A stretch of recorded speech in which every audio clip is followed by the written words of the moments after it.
Thank you. Good evening, everyone. Welcome to the Monday, December 5th school board meeting. The December meetings are always unique in that they serve two purposes. One purpose is as a reorganization meeting. Every year in December, school boards in Pennsylvania elect new leadership for 1 year. So you'll see that at the beginning of the meeting, there are a couple unusual agenda items that are common for December, but never the rest of the year.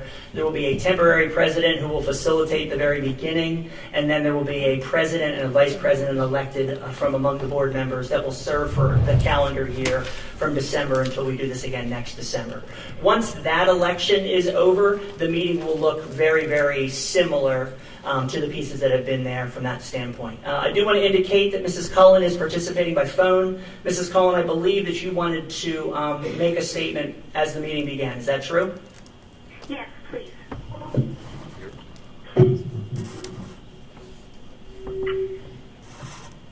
You may begin, Mrs. Cullen. Okay, thank you. I'm so sorry I can't be there in person this evening, but I wanted to just, before we elect our new leadership team, I wanted to reflect on our past year and offer thoughts on the one to come. As a board, we tackled some difficult topics over the last year, which weren't unique to just our school districts, but they were uniquely challenging in comparison to issues previous boards have had to take up. We didn't shrink from addressing important causes our constituents wanted us to act on, even though the topics were delicate. We took some lumps along the way, but we remained steadfast in our commitment to do what we've been asked by the community, which was to ensure that our schools are insulated from the social and political battles of the outside world that bring no value to our students and cause such tension. The community made it abundantly clear that our mission was to get down to brass tacks and focus on strengthening our academics and helping our students recover from the damage caused by government-mandated interruptions of their learning. I'm happy to say that we've already taken some positive steps toward achieving those goals. My hope for the next year, before my time on the school board ends, is that the board will be true to its commitments to the community, to be the advocate of the people and work with a spirit of professionalism and collaboration with the district as we all fulfill our duty to provide an education of the highest possible quality to our students. And that's what I have, Dr. Bolton. Thank you. Thank you, Mrs. Cullen. Mr. Miller, would you facilitate the choosing of a temporary president, please? So at this time, I'll step out from my normal role of umpire and ask for nominations for the temporary president who will preside over the meeting until we elect a new president. Any person may nominate the temporary president. No second is necessary. Do I have any nominations? I'd like to make a nomination of Bob Cormack for the temporary president. Mr. Cormack's nomination is recognized. Do I have any other temporary president nominations? Going once. Going twice. I've always wanted to do this. Mr. Cormack is elected temporary president by acclamation. Mr. Cormack, you get to move to the middle seat temporarily. Oh, no. Welcome, Bob. Then I have to leave again.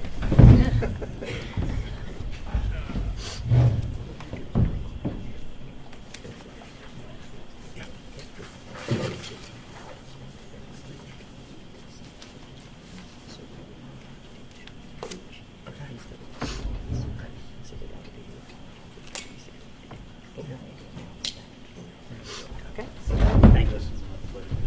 Yes. Pledge to the flag, please. I pledge allegiance to the flag of the United States of America and to the republic for which it stands, one nation, under God, indivisible, with liberty and justice for all. Call for roll call. Mrs. Bass Clemens. Here. Ms. Pachitsky. Here. Mrs. Blomgren. Here. Mrs. Chaikin. Here. Mr. Cormack. Here. Mrs. Cullen. Here. Mr. Rice. Here. Mr. Russell. Here. Mr. Wirfs. Here.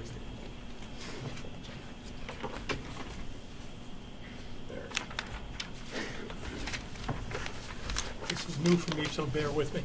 Okay. Thanks, Dave. Call for public comment. According to public policy or policy 903, public comment, which is limited to, and tonight we have so many individuals that want to speak, we're going to limit it to 2 minutes. That we can get everyone have their comment for the first of the meeting.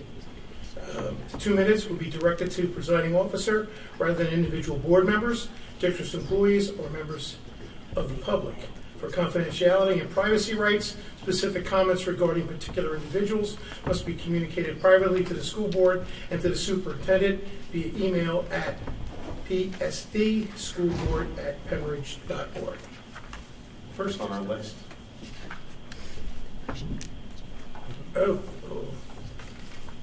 Since I do have the ability as the president, I want to move, we open the floor to public comment. We did that. I would like to make a slight change.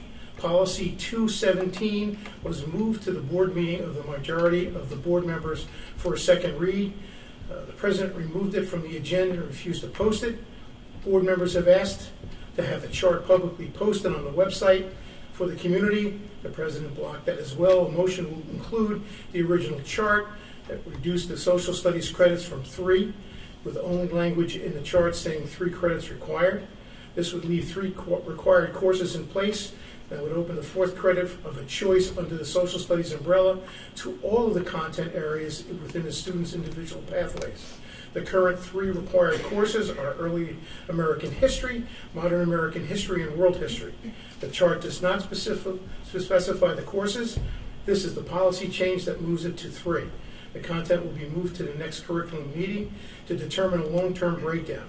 Upon passage of Policy 217, the board members are asking the administration to bring a proposal to move forward with the model similar to Radnor, which is Radnor High School, which includes economics and government, including civics, U.S. history, world history, and that will move all of the curriculum committee meetings. They also have a course that are social studies and English similar to our humanities course, so that can be taken into account.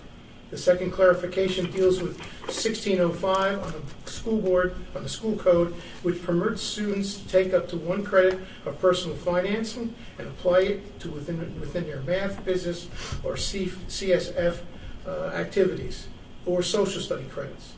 We are still only requiring 0.5, but the clarifying students are allowed to apply up to 1 credit. I would like to make a motion to amend the agenda to take policy 217 off the table and vote to approve the policy 217 for second and final read with the chart distribution here that I have just outlined embedded in the policy. Can I have a second? I'll second that motion. Okay, there's a motion and a second on the floor. All those in favor? Aye. Nay. I have to ask for comment first if there's any questions, right, Mr. Norton?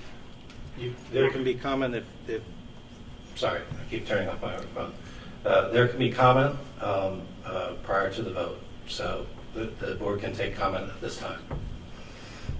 Strictly on the motion to amend. That's all that's on the table. Any comments? Well, Yeah. I have trouble understanding what you're proposing because the last thing from the policy meeting didn't include world history. So now we're coming out here and saying this is the same as before, but it's not.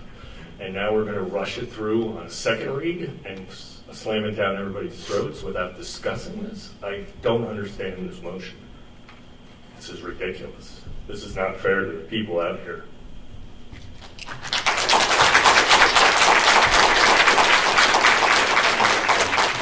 Any other comments?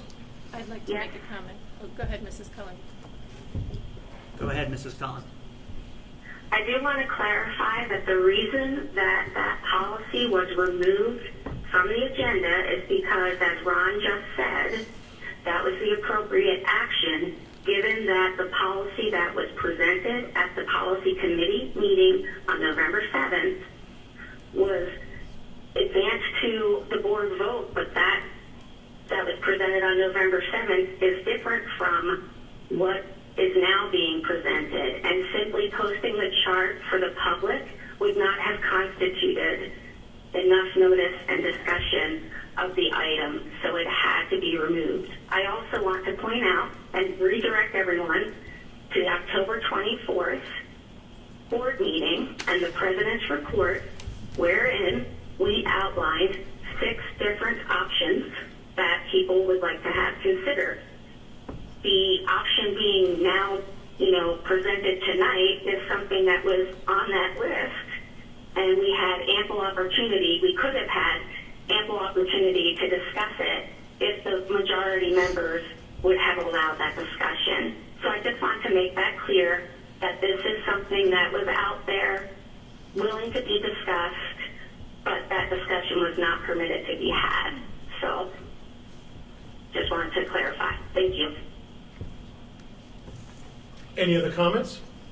Yes, the comment I'd like to make is that for additional choice for students, which is what the driving cause has been behind this movement, I'd like to recommend or encourage my fellow board members to wait for the block scheduling committee to finish their meetings and come to a recommendation.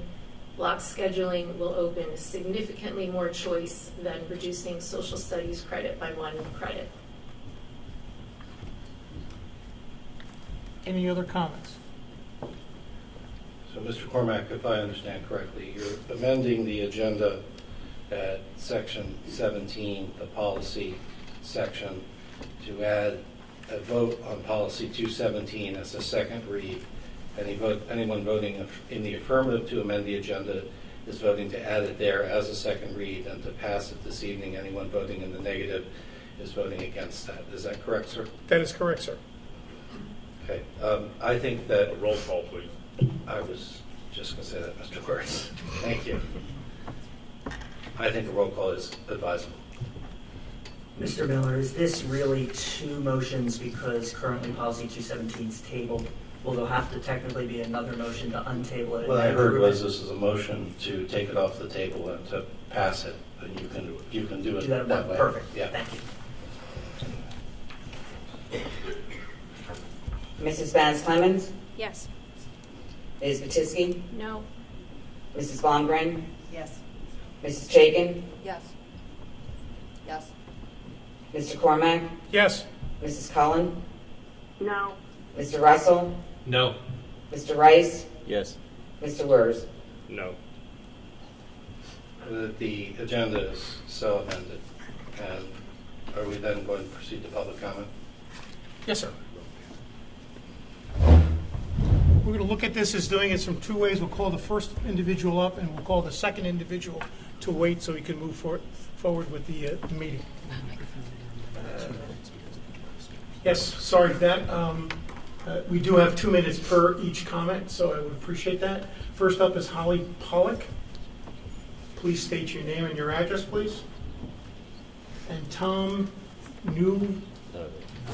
Neuveller is next.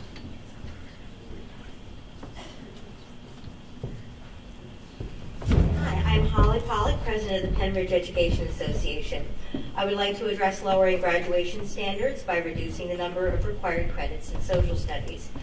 The teachers that you have heard from on this issue are experts in their respective content areas, both in curriculum and in pedagogy. They have offered their own time and expertise to support maintaining the high standard of education that we deliver here in Penridge. All of our professional staff understand the need for choice for students, but choice for the sake of choice is not reasonable. All high school students have a choice if they chose to go to the high school or go to tech, and within these choices are other choices within the framework of graduation requirements. In the current course requirement structure, students already have the flexibility to select courses that fit their interests and meet their educational needs. Our task is to ensure that students leave Penridge with the education that they need to be good citizens of the community, the United States, and the world. As elected representatives of the community, it is your responsibility to be responsive to input from the stakeholders. All of the stakeholders in the district, parents, community members, local representatives, and especially the curriculum experts are asking you to maintain the current requirement of 4 social studies credits. Thank you.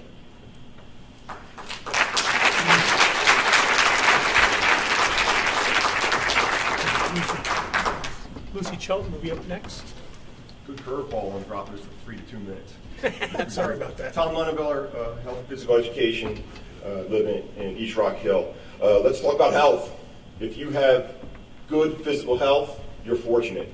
If you have good mental health, you're very fortunate. Right? A number of our students here at Penridge High School come to school every day and are struggling with their mental health. Some don't even come to school on certain days because of that. Why? School's difficult. School's a little bit different. Right? School's a little different than it was back in 1987 when we graduated. Right? Let's talk about health and physical education. Just health and PE.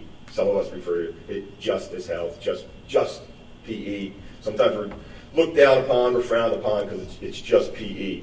However, what is the only subject in our schools that positively affects kids' physical health, mental health, social health, emotional health every day? It's health and physical education every single day. Positive reinforcement, those areas. It's the only subject. There's talk of the board reducing our credits, graduation credits, health and physical ed credits down. There's talk of combining current 9th and 10th grade curriculum into one subject in 9th grade. Little checkbox, let's check it off the line and move forward. I'm standing before you for kids I don't even know. Students that are at Penn Central, North, South, Middle School, kids at Bedminster, Guth, West Rock Hill, the other elementary schools. I'm fighting for their mental health. If we decide, you decide to cut these credits, you're doing a disservice to those students, you're doing a disservice to those families, you're doing a disservice to our community. I'm asking you to do the right thing. Support those kids.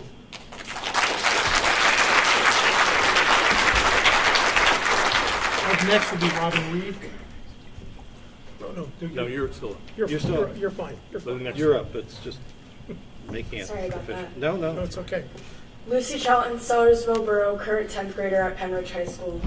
When talking to my guidance counselor, I was told that in order for a class to be on your college transcript, you need to take it by junior year.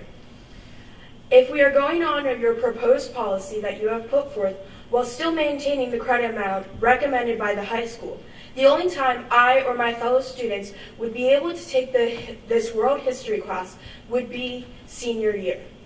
You might be thinking, well, you could just double up in social studies. As an honors and AP student, I find that one AP class to be extremely stressful and time committing. When I was talking to someone who's taking AP US History and AP Physics as a sophomore, she is burnt out and wants to be able to take an art class to not only get her art requirement, but to de-stress. By adding another social studies class, even if it is taken at the academic level, it is still a heavy workload. You would be burdening students with an ungodly amount of work. Let's put this into perspective. A typical adult works 8 hours a day, while a student goes to school for 7 hours a day. After that, most high schoolers have at least 2 hours of extracurriculars, and then some go to work for 3 to 4 hours. Once they finally get home, they can do their homework, which takes an hour for most academic students and up to 4 hours for AP students. We would then have to add the 20 to 30 minutes in to offset this doubling up in history class. This expectation that would come with the world history requirement being eliminated is too much for any student to handle. It would hurt their mental and physical health. I hope you take this into consideration when you are voting. Thank you.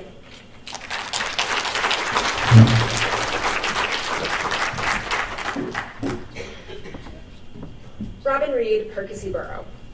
As I've looked further into Policy 217, I found it riddled with unanswered questions. Under this policy, students would be required to take 1 year of early American history, 1 year of modern American history, and now, as just mentioned, world history in 11th grade.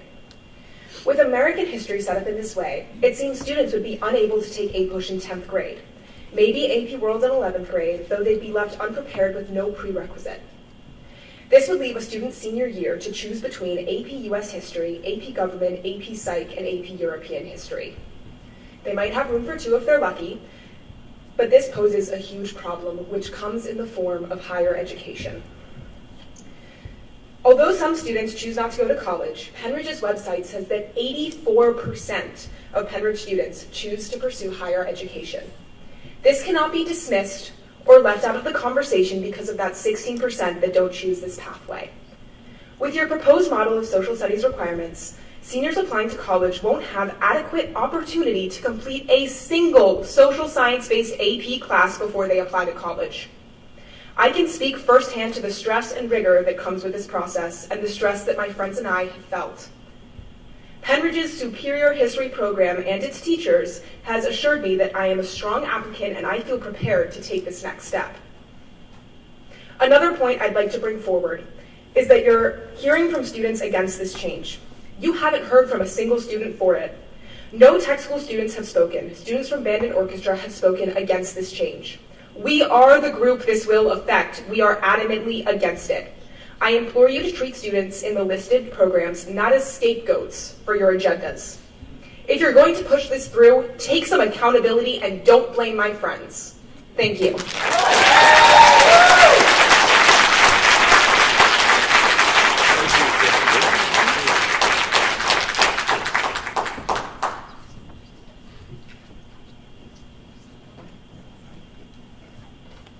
No.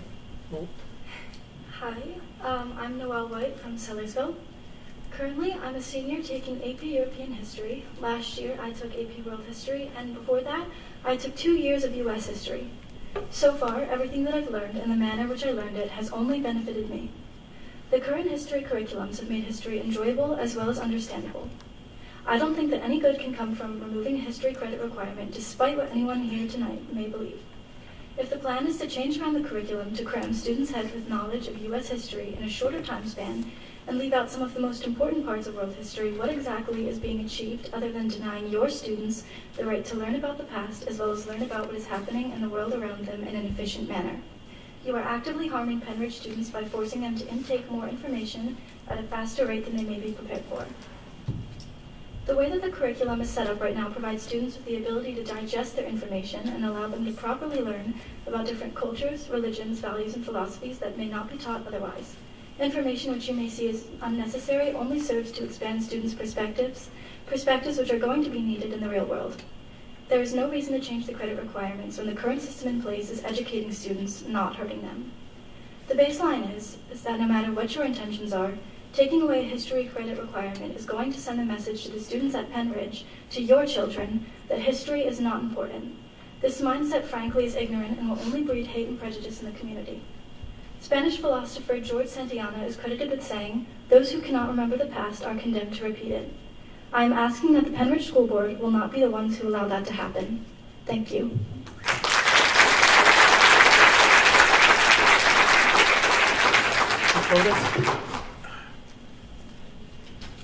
Good evening. My name is Dakota Borman-Murtha. I've spoken several times before on this issue, but I'd like to reiterate a few points. I've been lucky enough to have some pretty amazing teachers for my several AP History classes that I've taken. AP US History and AP World History. This year I'm enrolled in AP European History. These teachers have helped me get a 5 on all the AP History exams I've taken so far. Because of these high scores, I've been able to save money on college in the future through merit scholarships, potentially graduating early. This is huge for people who are going on that college path. And being required to take 4 years of social studies allowed me to have a clear and easy path to fit these AP classes into my schedule and succeed in them. These AP classes lined me up to be ready and prepared for the world ahead of me in college. I am succeeding in these classes. I feel prepared to write college essays. I feel prepared to succeed in college-level classes. It is my understanding that the proposed policy would involve having early U.S. modern history required in 9th grade and modern American history in 10th grade. I'm not entirely sure on what's happening in 11th grade, whether it's civics, which was discussed before, or now it's maybe world history. But I don't understand where AP U.S. history fits into this new model with having 2 years of U.S. history, and you're essentially diminishing choice within the social studies department, which is supposedly what you're trying to avoid. Many of the members on this board ran on platforms of transparency and being open with their constituents. If that is still your goal, I feel like you're sincerely failing. Every meeting, there's some new wrinkle or change in this policy, seemingly without rhyme or reason, making it even more confusing to the community. I would like to see some responsibility being taken by the members of our board to make this a policy that is responding to the will of the people. And clearly, they're not for it. Thank you.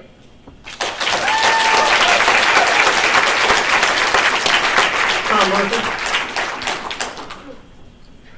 My name is Bob Arkenfuss. I speak as a retired social studies teacher here at Penn Ridge. In my days as a high school senior... Excuse me, one second. Yep. You're a little bit out of order. Okay. Okay. We're looking for Tom Murtha. I'll go after him, just because he's up there. Okay, no problem. Thank you. All right. Would you begin again, please, sir? Sure. My name is Bob Arkenfuss. I live in Perkins. I speak as a retired social studies teacher here at Penn Ridge. In my days as a high school senior in East Hampton High School in New York, back when the dinosaurs roamed the earth, I worked hard at my studies all the way through the end of my senior year. I didn't skate through the final year of high school. I respected the people who were my teachers. My question tonight is why?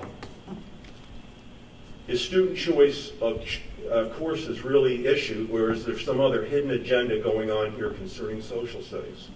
Students currently seem to have a sufficient amount of choice in their schedule.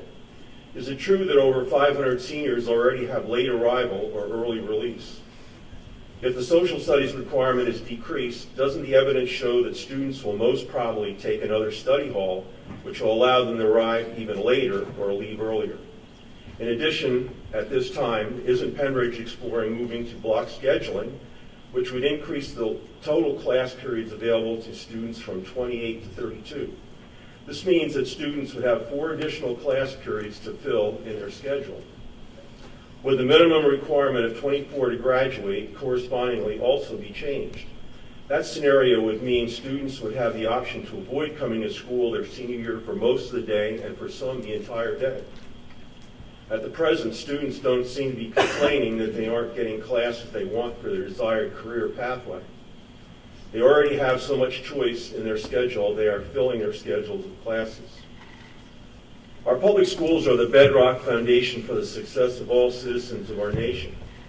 Quality education should be everyone's birthright. In the proposed scenario, aren't we missing an opportunity to do things correctly for the benefit of all students? The best way to ensure the dream of democracy continues is to have a well-educated citizenry. This statement represents a generally accurate paraphrase of Thomas Jefferson's views on education. Concerning the common good, why not figure out ways to make Penn Ridge the best school it could possibly be, instead of setting it up for failure over time? Shouldn't we instead be exploring and creating ways to make our public schools stronger and even more complete, thus better preparing our graduates for the future? Why settle for being good when we could be great?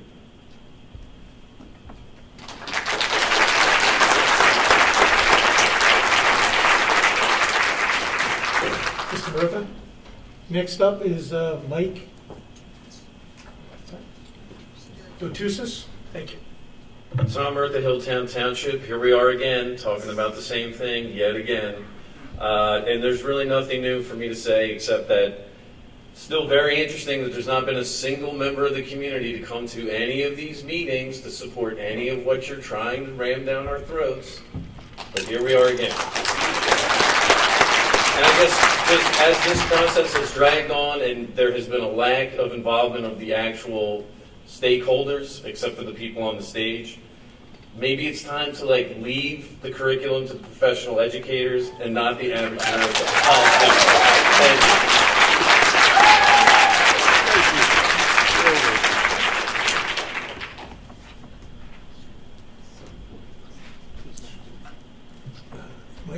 Mike. Good evening. I'm Mike Tertuzos, a social studies teacher here at the high school. Adding, dropping, combining, or creating new courses, and I'm not really sure what the new proposal is, will all require substantial time and money. If we want to require an economics and civics course, this will be an entirely new course. An entirely new course will cause us to need to create, creating an entirely new course is not a simple task, and again, that will absolutely require substantial time and money. Based on my 15 years in education and multiple curriculum rewrites, that cannot be done for the beginning of next year. I'd also like to review the fact that our students are currently have a ton of choice within the social studies department. There is choice in every single grade level, and once they get to their junior year, they can choose from over 10 different social studies electives. Finally, I'd like to highlight the fact that the way that our current requirements are set up, students are not struggling to take courses that they want and are not missing out on opportunities to take more math and science and other elective courses because they are required to take a fourth year of social studies. I received communication from a recent Penn State grad who I taught at Penn Ridge. He was an engineering major with a heavy focus on math and science. He brought up the fact that being required to take 4 years of social studies in high school got him to take my sociology course. This prepared him immensely for the sociology and humanities courses that he had to take in college. Yes, he said that even as a STEM major, he still had to take humanities credits, and without my class, definitely would not have been as prepared. Social studies is more than just history, and you learn from it more than just dates. Please consider this when you're making your decision, and keep the social studies requirements at 4 credits. Please work to find a solution to scheduling issues without sacrificing the education of our future Penn Ridge grads. Thank you.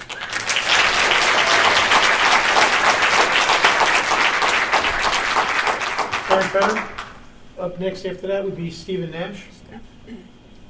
Step Nash, I'm sorry. Excuse me.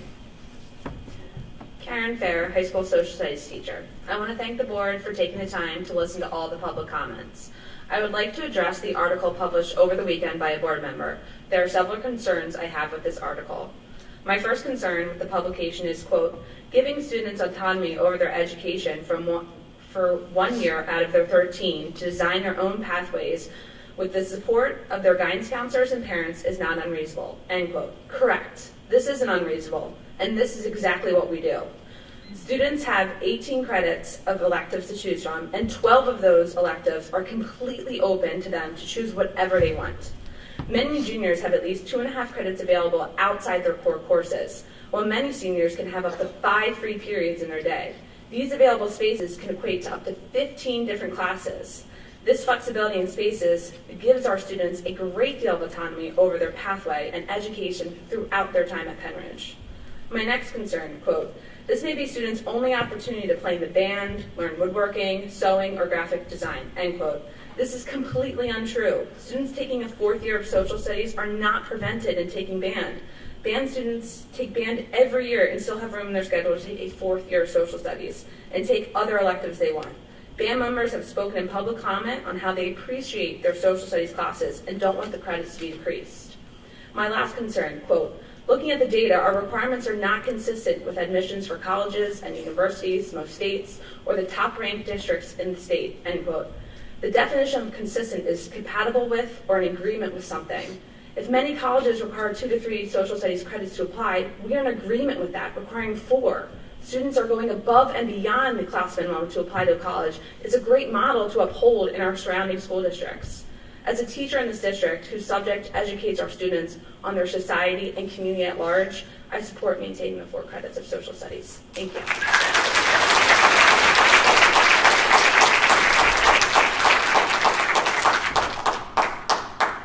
Stephanie, up next would be Angela. Good evening. I'm Stephanie Nash, and I've been a social studies teacher at the high school for 24 years. I'm here tonight to discuss the proposal to reduce the number of social studies credits from 4 to 3, and reducing that credit requirement from 4 to 3 would be a huge detriment to our students. Social studies classes teach the importance of critical thinking as well as the importance of being a global citizen. While most think of social studies as being exclusive to history, we are a diverse curriculum that includes the social sciences as well. In dropping a 4th year requirement for social studies, many of our students would not take the advantage of many opportunities to learn about studies such as psychology, sociology, and international relations. While this decision is being based on supposed student choice, I have not had one student this year or in the recent past, and I teach over 200 students a year, who have told me that they were unable to take a class that they wanted. In fact, I have students who tell me that they can't wait until next semester because they only have to go to 2 or 3 classes and then can go home and take a nap. If this is the attitude that our students are taking, what is that saying about the rigor of our school? We need to make our school an education system that allows our students to have every opportunity to be successful, so our students can compete with students for elite placements in their future programs, whether that be a 4-year university, a trade school, or employment. Do we want our school to be the one that is known for requiring less of our students than other schools? Shouldn't we be requiring more so that we can increase our rankings and thus our students' chance for success in the future? In conclusion, I would ask the board votes to maintain the 4 credits requirement for social studies so we can maintain the integrity of our educational institution and make it one that students, parents, and teachers can be proud.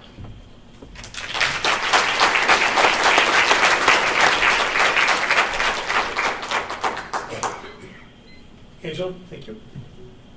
Good evening. My name is Angela Shuttle, and I am a social studies teacher at Penridge High School. The last few months of board, curriculum, and policy meetings have been nothing short of exhausting. While you say that this has been discussed for the last 10 plus months, the social studies piece of the conversation was not brought to our attention until the 3rd week of this school year.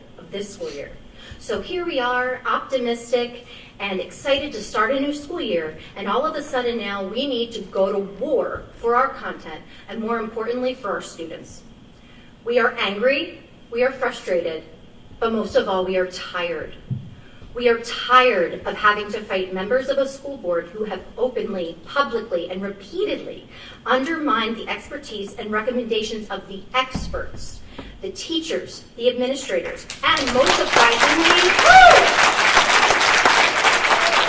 even Dr. Bolton and Dr. Scheid at previous meetings. I want to know, what is your professional experience here? What qualifications do you have to make such drastic curricular and policy changes? When was the last time you wrote curriculum? Because clearly, if you are disregarding the recommendations and work of professionals who have devoted their entire lives to this work, you must have more telling experiences. There will be horrific consequences if you pass Policy 217. I don't need to repeat them. You can watch the meetings you chose not to attend, read our article in the Intelligencer, or listen to the number of teachers, students, and community members who have repeatedly requested you pause and take a step back. As members of this school board, you are supposed to represent this school and the community. With your actions, words, and publications, you are doing anything but. Regardless of your personal agendas, you need to start listening to voices outside your own. This community has overwhelmingly opposed this policy. You need to start listening to them. Stop being so steadfast in your position of power and start serving the community who voted for you.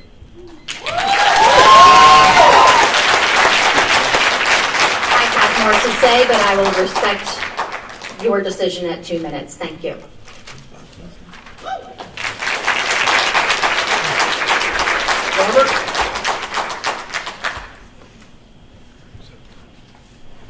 Good evening. My name is Bob Cusno, Silverdale Borough, Penridge High School social studies teacher.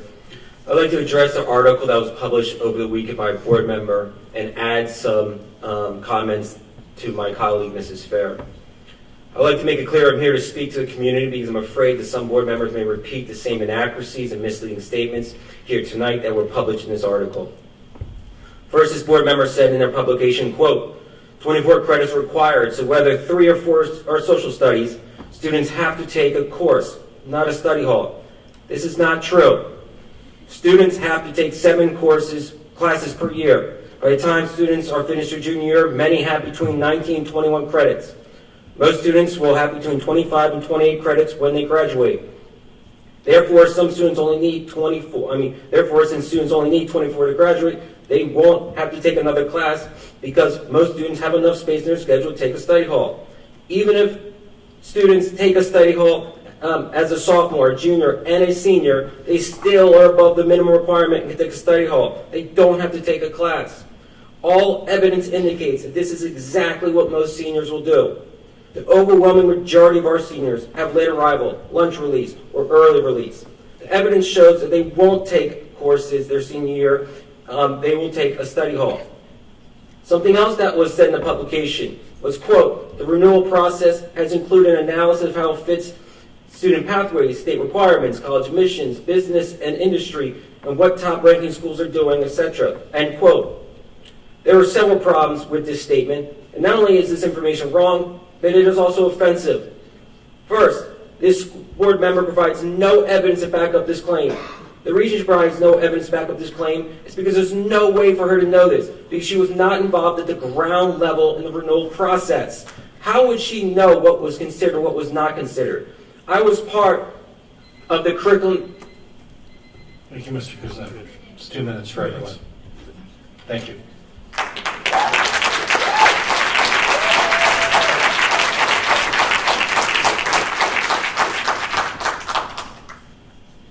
Devin Kemp and Victoria Kemp after that.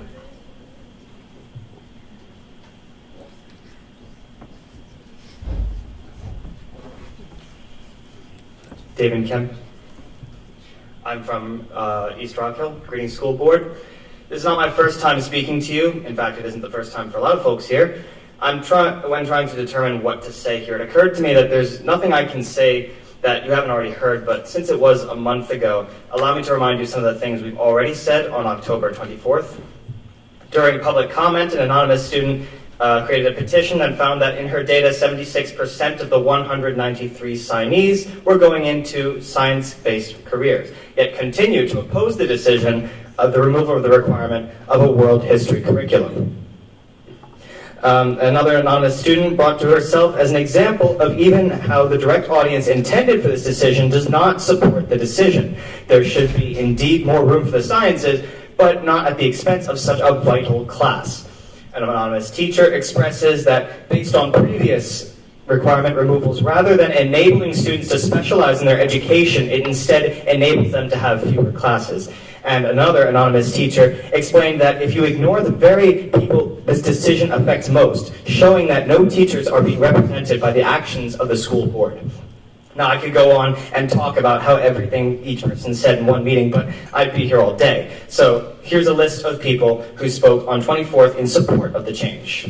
Let the record show the page is blank. That's because no one who voted want this to change. If there were others, they'd be here right now. But because they're not concerned about the public opposition, they obviously don't support it. Now, we're all on the same page here, intended. I remind you that 23 people spoke in opposition of the public comment. How many more speeches do we have to write before you start to consider what we're saying? Give me a number, and we'll do it. But if you can't give me a number, if you are truly set on your ways, and regardless of the opinions of the masses, that's fine. You can tune us out and make your decisions regardless, but don't pretend you represent us, because you don't. Your legacy will be eradicated by the school board that comes after you, and your decision will amount to nothing. Thank you.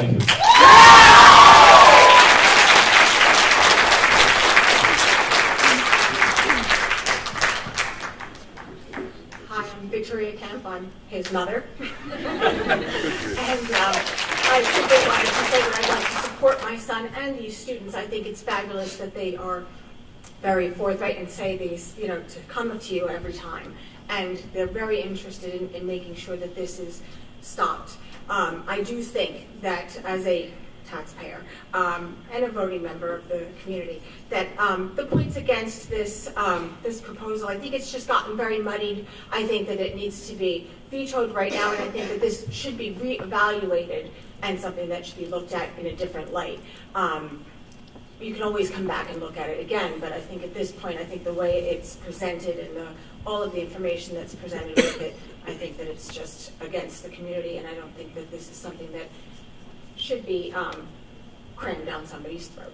So, thank you.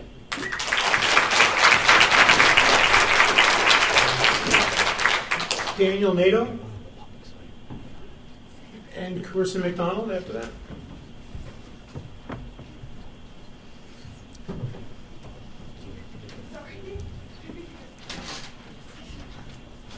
Daniel Dadio, Berksey Borough. If a young child is hungry and wants an apple, most people will give the child an apple. But there are several ways of obtaining this apple. You could take an apple from the fridge, pick one off a tree, or take an apple from another young, hungry child. In the eyes of most, if not all, individuals, the last option can be seen as cruel, like taking candy from a baby. Taking an apple away from a child only to give it to another child still leaves you with a young, hungry child. The moral of this anecdote is to prove to you that taking away a benefit of one to only give it to another that wants it is unjust. Taking away a social studies credit that benefits many students, such as I, only to give it to another group of students is not right. I, and arguably most, if not all of the community, understand your reasoning for a decrease in social studies requirements, but we must also face the fact that we are depleting another group of students for opportunities and courses that could benefit them in the future. I believe that this school board is made up of many competent intellectuals that only want to help those in the next generation. But this is not the way to do it. Thank you.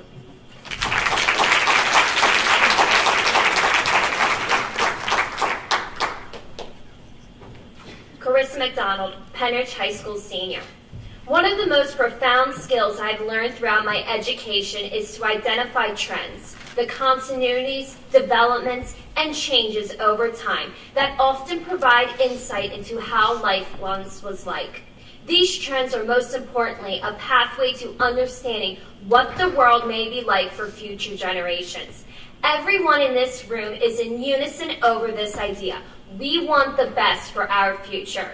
To do so, we must decide what skills my peers and I need in order to thrive post-graduation.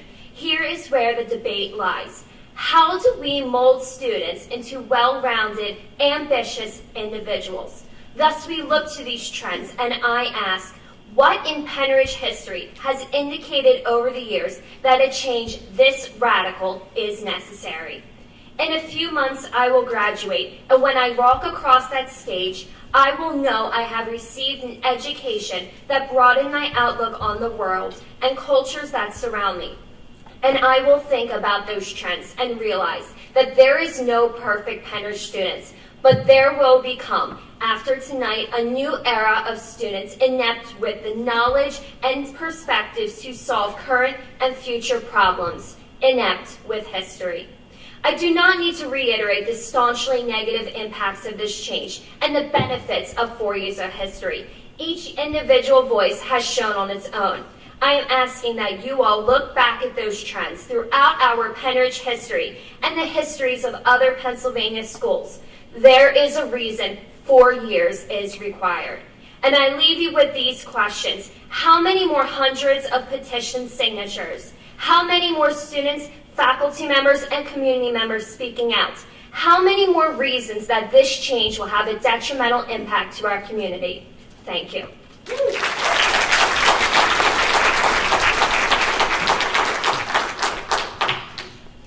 Isabella Clemens, Penridge High School sophomore. Good evening. Thank you for your time listening tonight. I'm currently enrolled in AP United States History and am planning on enrolling in AP World History come next year. Today, I'm not here to undermine the school board. I'm simply here to state my concerns with the proposed plan for our history credits. I would like to emphasize that I am not planning on pursuing a future in history. In fact, I'm planning on going into a STEM field. I'm one of the students that would seemingly benefit from this reduction of history credits, giving me, quote, choice and options to take AP STEM credits. However, this is simply not the case. This change in credits would be extremely detrimental to me and all of the students like me regarding our education and future. Although I am highly motivated, my family is not in the ideal financial situation for me to afford college. This being said, I am heavily relying on scholarships, financial aid, and most importantly, money saved for my AP classes to be able to afford tuition. This is the reality of many schools and many students here at the high school. By changing the history credit, students would be unable to take a history credit until their senior year. This proves to have many issues. First, if they want to go into a history field, they will be unable to complete any AP history courses by the time they are applying to college. With our current graduation requirements, if students score 4 or 5s on the AP exam each year, this is 15 college credit at the average college.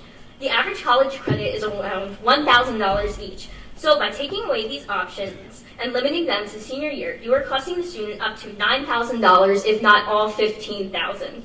This could be devastating for those like me who are already struggling with paying for college tuition. This plan is being proposed to give students more options. However, the long-term impact can be a financial burden for many. Also, students who intend on pursuing a STEM field have ample opportunities to take AP STEM classes. Personally, by the end of my senior year, I'm planning on taking at least 11 STEM credits, with the majority being AP. This being said, I have no shortage of STEM options. If a specific group of students have a lack of options, as a school district, we can work for that group to allow more options. I'm in favor of representing all students, but to make this drastic change is not the solution. Please, I beg of you to listen to all of the students and administration and educators who respectfully know more on the topic than you do, and please Join the community in the unification against this. Thank you.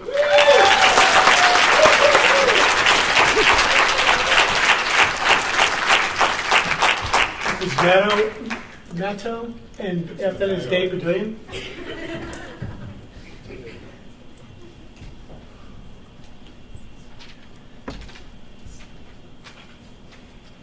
Hello everyone, I'm Mateo Cooper, here to talk about our changes that are happening to our school board curriculum, or aren't just school curriculum, because the school board actually has nothing to do with it, because you never take any classes. I know they may have attended Pembridge High School potentially 70 years ago when you lived, but we in fact live in modern times. Modern times are much different from when you've lived in the past, and our school curriculum has changed. The things we're learning has changed, our experiences have changed. And now, while I know your computer screens and documents may be interesting, I prefer if you pay attention to me and genuinely look at me. Now, I know that everyone's struggling with this concept. We do not, in fact, want to reduce the amount of classes that we can take in APs, because that would prove no benefit to anybody, and we already have ample opportunities, as said by literally everyone here. So, given such, there is absolutely no argument that is in favor of your position, and no argument that you've presented has proved ample enough to discredit any of the arguments given. I understand that you are giving 2 minutes for every person to speak, and every person here has said enough to prove that your argument is wrong, despite the time reduction, because you don't want to listen to too many valid arguments that just might bring your morale down. Now, basically, what I'm trying to say here is, look, I know that it might be difficult to understand the concept, that we want to take AP classes, and that you're reducing this opportunity while also doing nothing to actually help that opportunity for anyone else. You're not giving anyone else any opportunities. All the other arguments before me have shown that that's not the case. So the only conclusion that we can reach by all of this stuff that's been said is that this does absolutely nothing for us. If you are the school board, as the school board, are supposed to represent us, then you're doing a terrible job. Look, I can't vote. I'm 16. I'm a Pembridge High School student named Mateo Cooper, and I live in Fountainville. That's fantastic. I can't vote. You're the school board. You're supposed to represent us. If you're not going to listen to literally everybody here, then you don't deserve to be called the school board, and honestly, we'd be better off without you.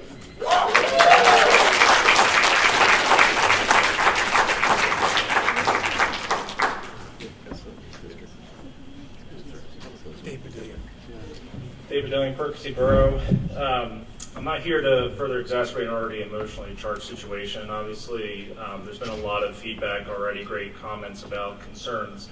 So my biggest question is, how did we get here? Because to be honest, I'm thoroughly confused how we got to this point. And so I went back through the past year of meetings to understand how did we get here, and I wanted to just communicate that to everyone.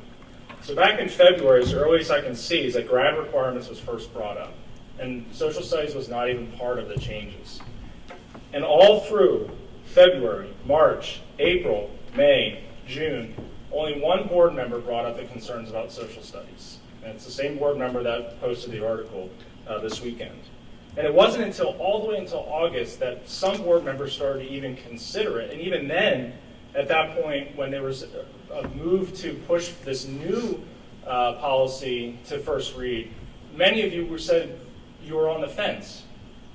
And so my concern is maybe we've lost kind of how we got to this point. And maybe some people don't remember.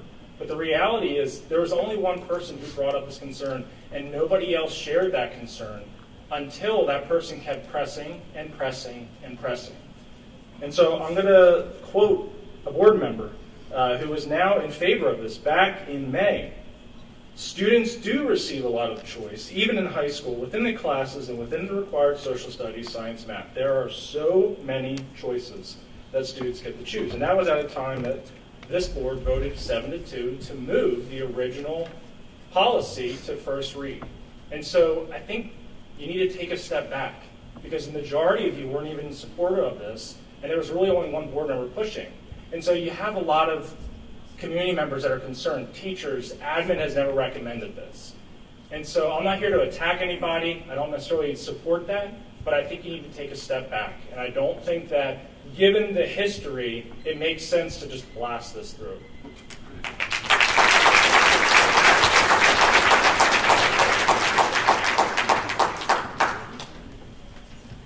Dylan Braxton? Kathy Gardner is next.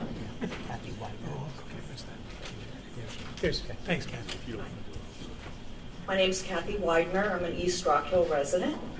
And I was pleased to hear during the November 7th policy meeting that the administration and some on the committee are looking well beyond minimum and needed requirements as they review graduation requirements for our students.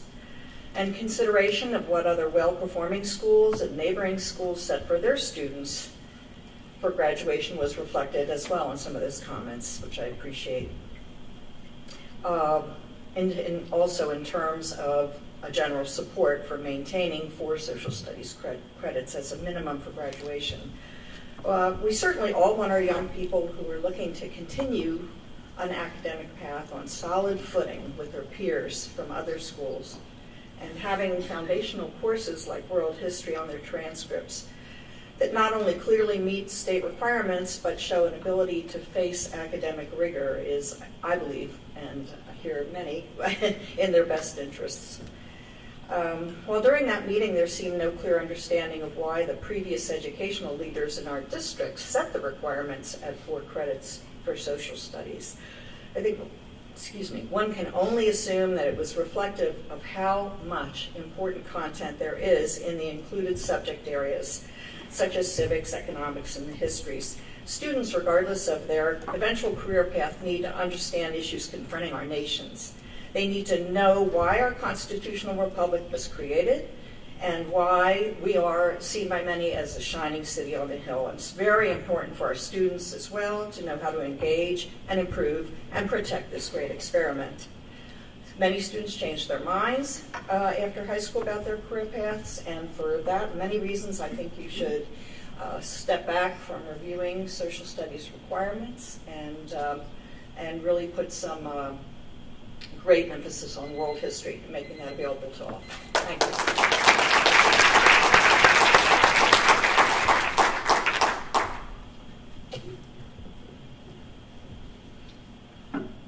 My name is Dylan Barrieksa. I'm from Bedminster Township, and I am sick of this joke of a school board. I scored a 5 on my AP US History exam, and I scored a 5 on my AP World History exam, largely due to the phenomenal teaching from Mr. Cousino and Mrs. Newman. Now, I guarantee you are going to have fewer and fewer students like me in the near future if the change passes. But that doesn't matter. The words and the actions of the board have made it abundantly clear the Penridge School Board does not care about its AP students. And it is us, the high achievers, whom the district so heavily prides itself on, with all the self-congratulating over the high AP scores in recent years. You can kiss that goodbye as far as history is concerned. Ladies and gentlemen, in axing these courses, the school board is actively sabotaging your students' ability to get accepted into competitive universities.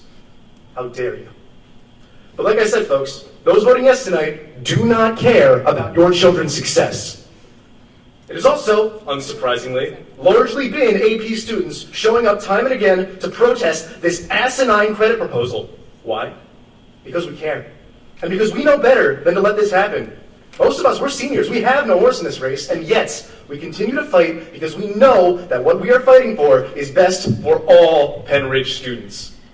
How can the board possibly claim this is a decision made to increase student choice when the proposal expressly takes away the choice for freshmen to take humanities and sophomores to take AP US? It is a thinly veiled excuse to haphazardly and maliciously manipulate curriculum. I am incredibly disappointed with those who may vote in favor of the proposed change, and obviously the community is as well. The incompetence of the proposal is rivaled only by the disdain the community has expressed over it. Not one single community member has expressed an inkling of support for this idea because we aren't covering our eyes and our ears to the consequences it will surely have. I implore you, Penridge School Board, listen to your teachers, your administrators, your community, whom you are meant to serve. Vote no 217. Keep 4 years of history. I'll leave you with this one thought. Your actions tonight may very well upset a whole lot of seniors, all of whom will be of voting age come next election. Thank you.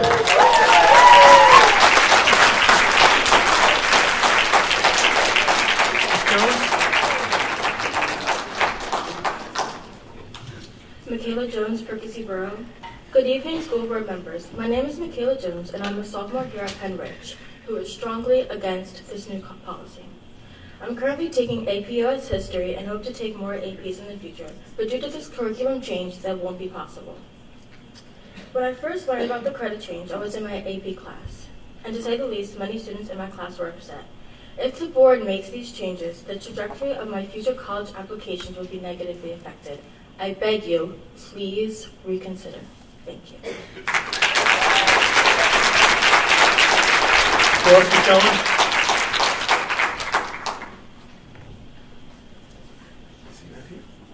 Ross is over there. You're up. Yes, sir. Scratch most of this out. Ross McLennan, Hilltown. So we had 4 kids go through the school. The last one graduated 16, all in the band, music, all went to college. 3 are STEM grads. One well into the 6 figures, doing real well. So very proud of the education that the kids got here, okay? Thank you, students. You showed up.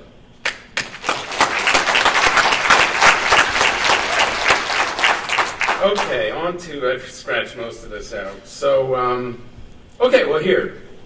Who is your audience? Who are you working for? Clearly you are not listening to your students, you're not listening to your teachers, you are not listening to your gym and health teachers, your coaches, your librarians, and many parents who stood before you over the course of the last couple months asking you not to change the history requirement. Quoting from a recent news article about our local rise in extremism, hate crimes, and why we should be concerned. If it's true that those who don't learn from the past are destined to repeat it, millennials and Gen Z may be in for a rude awakening. A recent study about the Holocaust revealed that a significant number of Americans born after 1981 were incapable of naming a single concentration camp or ghetto. Believe that fewer than 2 million Jews were murdered during the Nazi occupation and had the distorted belief that Jews caused the Holocaust. That was really disturbing to hear that. I went to work, I asked, nobody could understand why people would think this, and yet some of them actually didn't realize that Jews didn't cause it. I mean, this is crazy stuff, and we wonder why hate crime and anti-Semitism, where's it coming from? Well, it's coming from the education. That's where it's coming from. If they don't learn here, they don't learn. So I had a bunch more to say, but my time's up.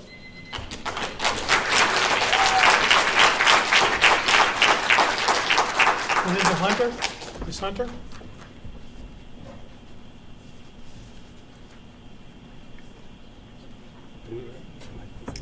I think your mic's off. That was off. Linda Hunter? Lydia, I'm sorry. Good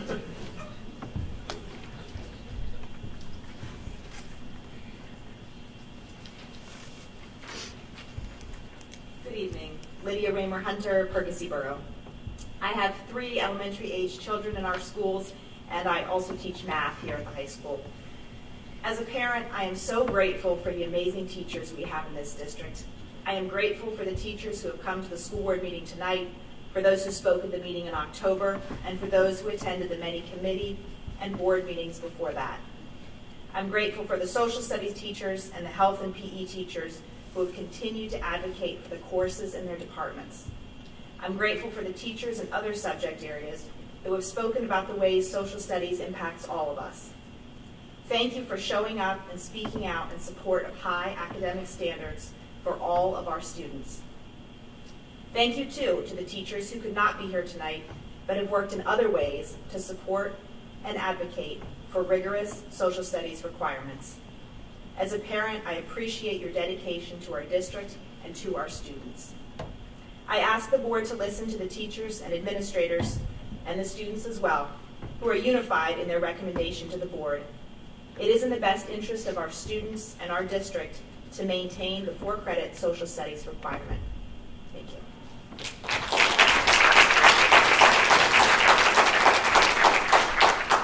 Bradley Merkel-Gump.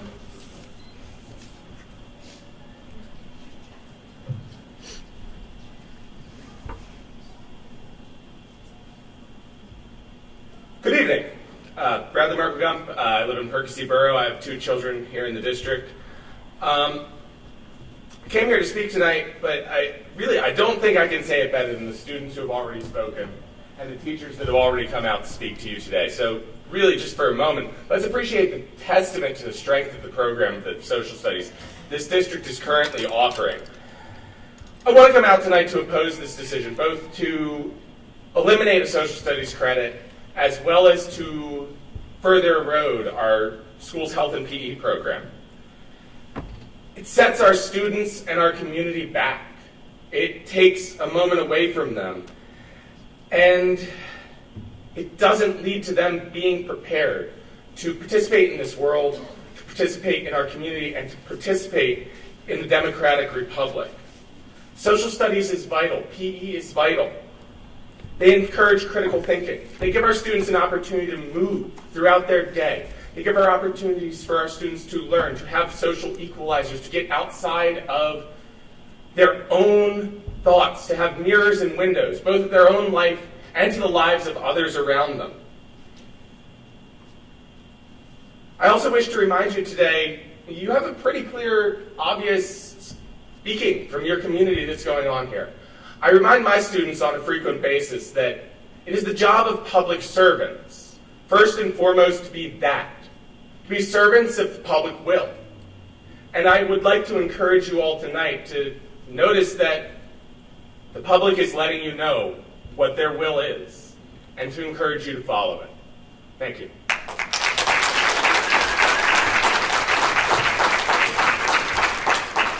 Stephanie Regina.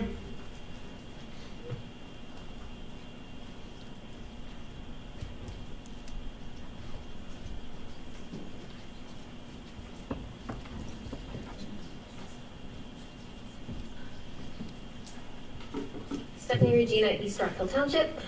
First, I'd really like to call you out on how inexcusable it is that we're being reduced from 3 minutes to 2 minutes. We all are willing to sit here for as long as we need to hear everyone talk about this. I think it's great that we get the community this involved, and again, we're being discouraged from saying everything that for some of us spend a lot of time preparing these statements, and we time it out to be respectful of that limit, and you're taking that away from hardworking students and teachers especially. So, not cool. Second, I want to thank these students because, I mean, again, I'm going towards the end and I'm listening to them, and a lot of them are juniors and seniors for whom, like they pointed out, for some of them, as one of them put it, they don't have a horse in this race, but my kids are in it. They're advocating for my kids, and I want my kids to get to have the same program that these kids benefited from, that they're so proud of, that they're sitting here telling you it's working, and you're still talking about dismantling it because one person seems to know better than everyone, and for some unfathomable reason, 4 other people are backing that person up. What's missing from this picture? That's what I want to know. That's all. Thank you.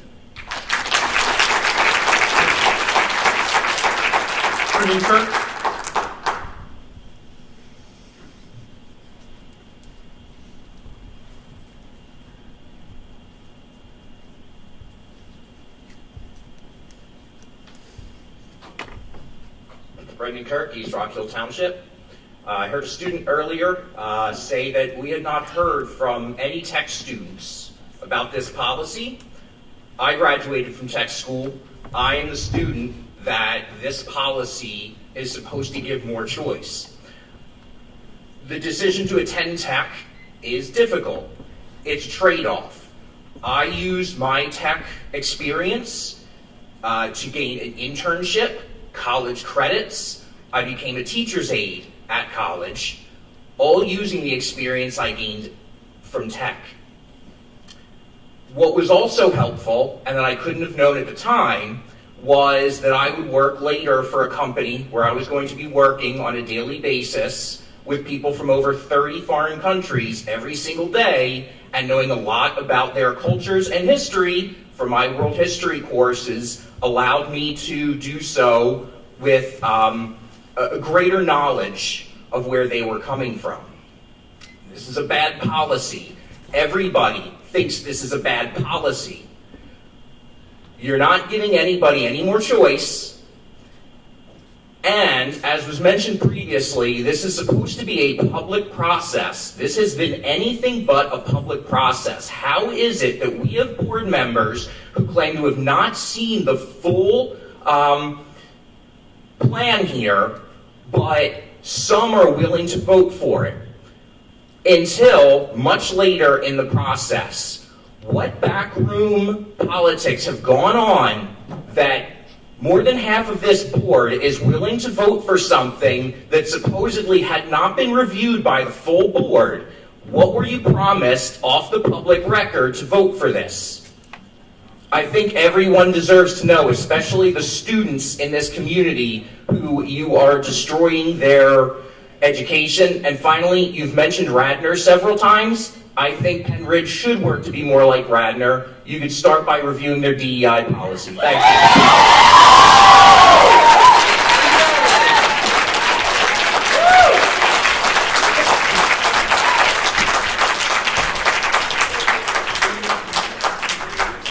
Kay Keicher? Sorry about that.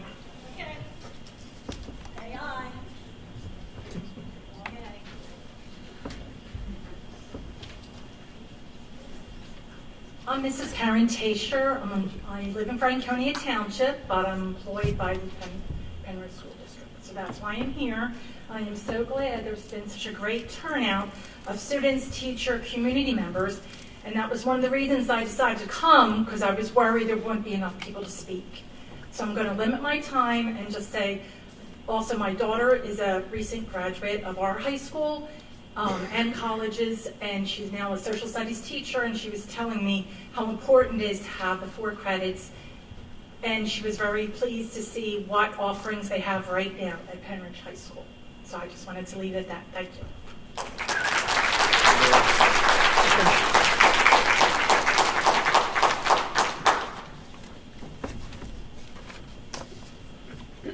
Mr. Cormack, we come to the time of the agenda now that we have finished all public comment for nominations for a president to serve for a term of 1 year.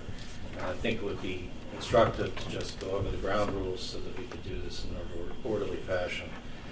Any member on the board can nominate 1 candidate to fill the position. No nominations need to be seconded. When it appears there are no further nominations, you can make a motion to close nominations, and there'll be a vote. If 1 person is nominated, then that person is elected by acclamation. If there are 2 people who are nominated, we will just keep voting until 1 person gets a majority of the board. Any questions about that? You can call for nominations then. Call for nominations. I would nominate Mr. Rice.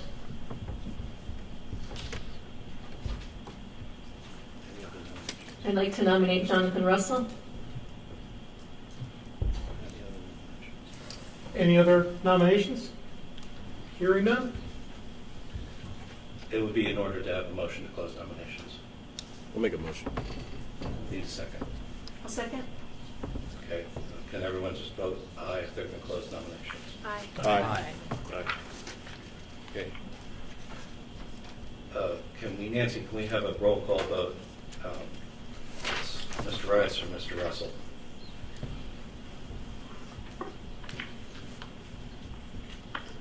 Mr. Rice, please. Can we just say Mrs. whichever Ben. name? Just Instead of going yes or no to each? Yeah, you just say the name. Just call the name of the school board member, and they'll vote for whomever, whichever vote. Mrs. Spanish Clemens, Mr. Rice? Ms. Batisky, Mr. Russell? Mrs. Blomgren, Mr. Rice? Mrs. Chaikin, Mr. Rice? Mr. Rice? Mr. Cormack, Mr. Rice. Mrs. Cullen, Mr. Russell? Mr. Russell, Myself. Mr. Rice, That'd be me, myself. and Mr. Wurs. Mr. Russell. As Mr. Rice has received a majority of the votes, Mr. Rice is elected president and assumes this chair. Thank you. You're welcome. He's going to push me around.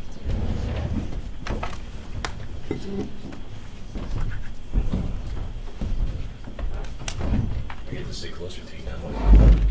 It's something to be regretted. So we are now at the time of the agenda, Mr. President, where you can accept nominations for Vice President.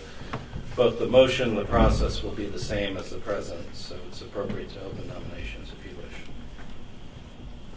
I'd like to open nominations for Vice President. I'd like to nominate Christine Batisky. I'd like to nominate Megan Dennis Clemens.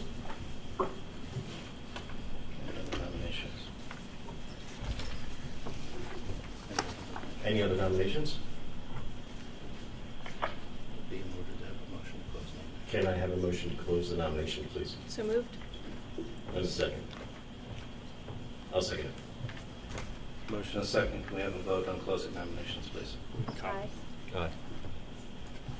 You can. We're just voting on who you pick Vice President. So, hearing an affirmative vote to close nominations, roll call vote, please. Mrs. Bannis Clemens, Myself. Ms. Batisky, Myself. Mrs. Blongren, Megan Bannis Clemens. Mrs. Chaikin, Mrs. Bannis Clemens. Mr. Cormack, Ms. Clemens? Mrs. Cullen, Ms. Batisky, Mr. Russell, Ms. Batisky. Mr. Rice, Mrs. Bannis Clemens. and Mr. Wurs. Ms. Batisky. It appears that Ms. Bannis Clemens is elected Vice President by a majority. And Mr. President, it's President report time.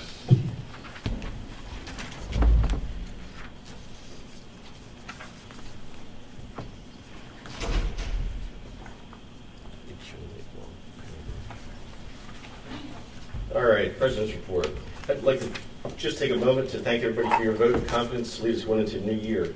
As a coach for 20 plus years, the most important rule for all my teams was and always will be, there will be no negative in the dugout. We've got to keep it positive. I believe the one key value of being a good leader is learning to listen to each other with an open mind, especially when you disagree. I will admit that leading the board in 2023 will not always be an easy task, but I have confidence that we will serve our whole Penridge community well. We must move forward with common values, truth, transparency, and most importantly, humility. I look forward to serving as your president. Thank you. And the superintendent's report, please. Thank you, Mr. Rice. Mr. McCullough, could you call up the slides for the superintendent's report, please? Thank you.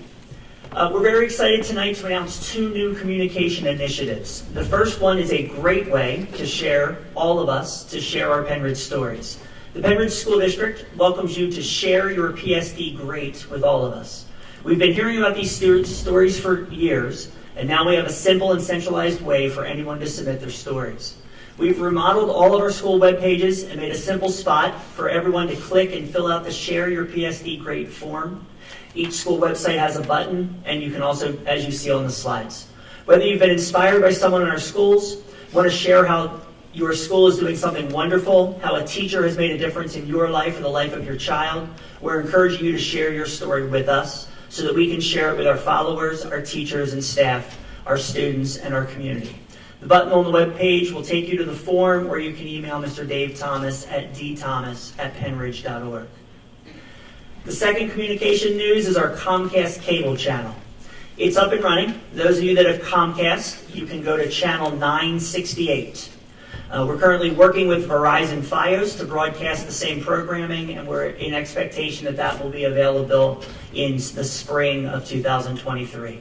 This week, if you go to channel 968 on Comcast, you'll be able to see many of the videos produced in our schools, as well as a rotating news slideshow, so you can stay tuned in all day and night.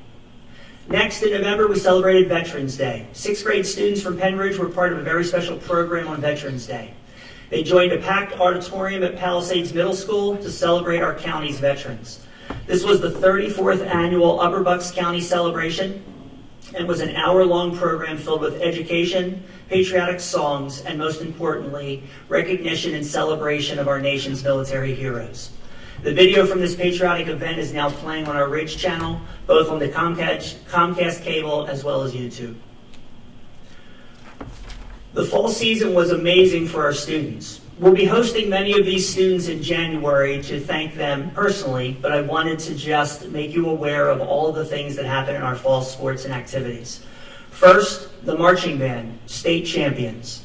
Girls soccer team, second place in the state.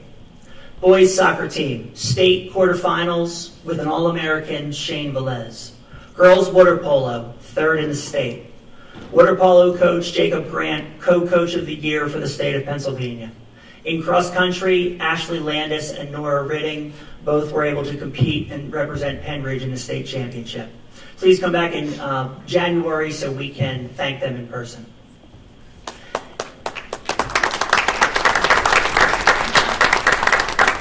And finally, our Thanksgiving traditions at Penridge were once again special.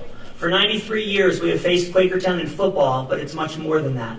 This year, we continued our traditional bonfire as a way for students in the community to rally.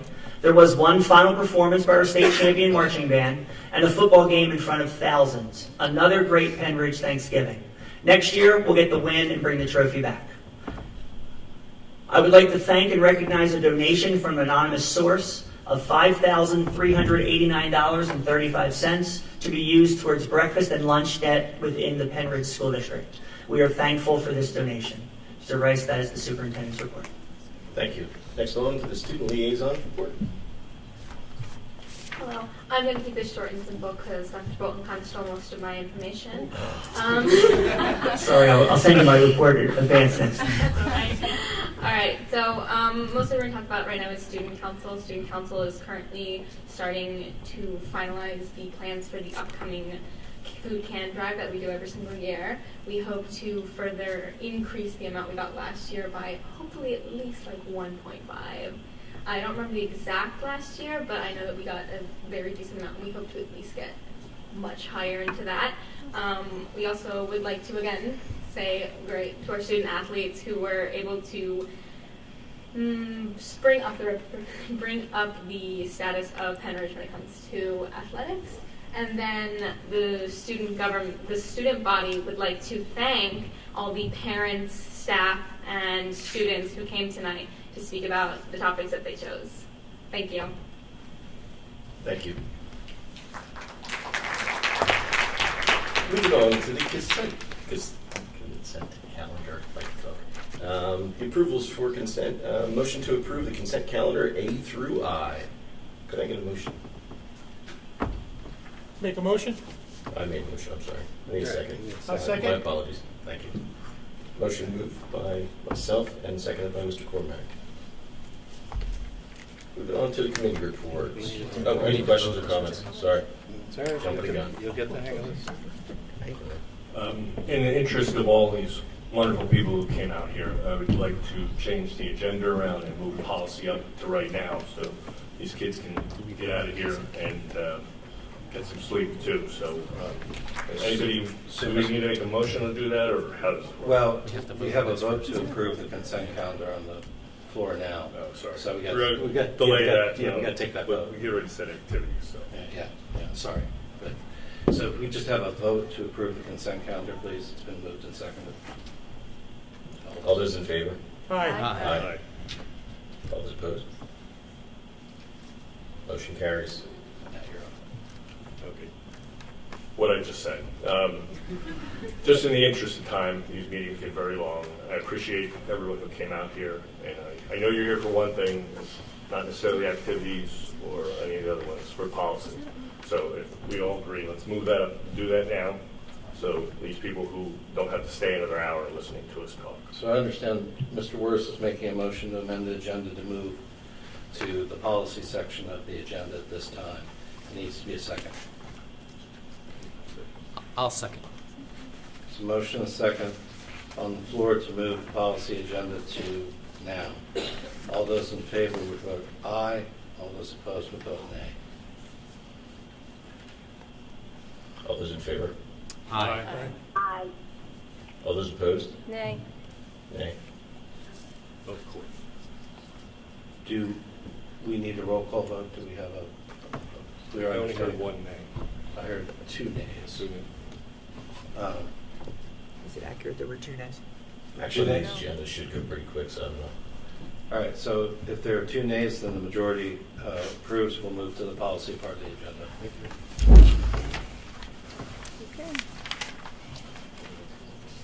Ms. Vanderbilt. Ms. Banks Clemens, policy, please.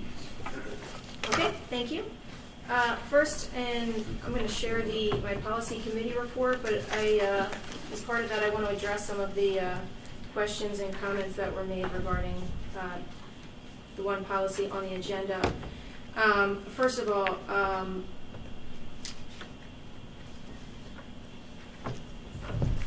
one of the comments that was made, I wasn't even going to go here, but after listening to the people being frustrated and tired, some of the experts, I wanted to share some of the information that we've received from the experts. The experts shared completely false graduation requirements that were not the actual graduation requirements. The experts couldn't tell us when and if all of the standards are being covered. The experts are requiring all history courses, despite the fact that economics and civics has far more standards than world history. The experts gave us documentation that showed that certain colleges required 4 credits of social studies that did not. The experts gave us documentation that showed that certain high schools required 4 credits of social studies that did not. I've had to do a lot of my own research for things that I shouldn't have to do as the non-expert. When we talk about the curriculum renewal process, I actually asked the question of the experts as far as whether or not that includes looking at whether or not we're teaching the right courses in the right order at the right times. I was told that was not currently part of our curriculum process. I have also been on this board for 7 years. I've watched and voted on the curriculum, and I have asked the questions. And the responses typically have been, well, we chose 3 books that teach this course, and we picked which one we thought was the best book.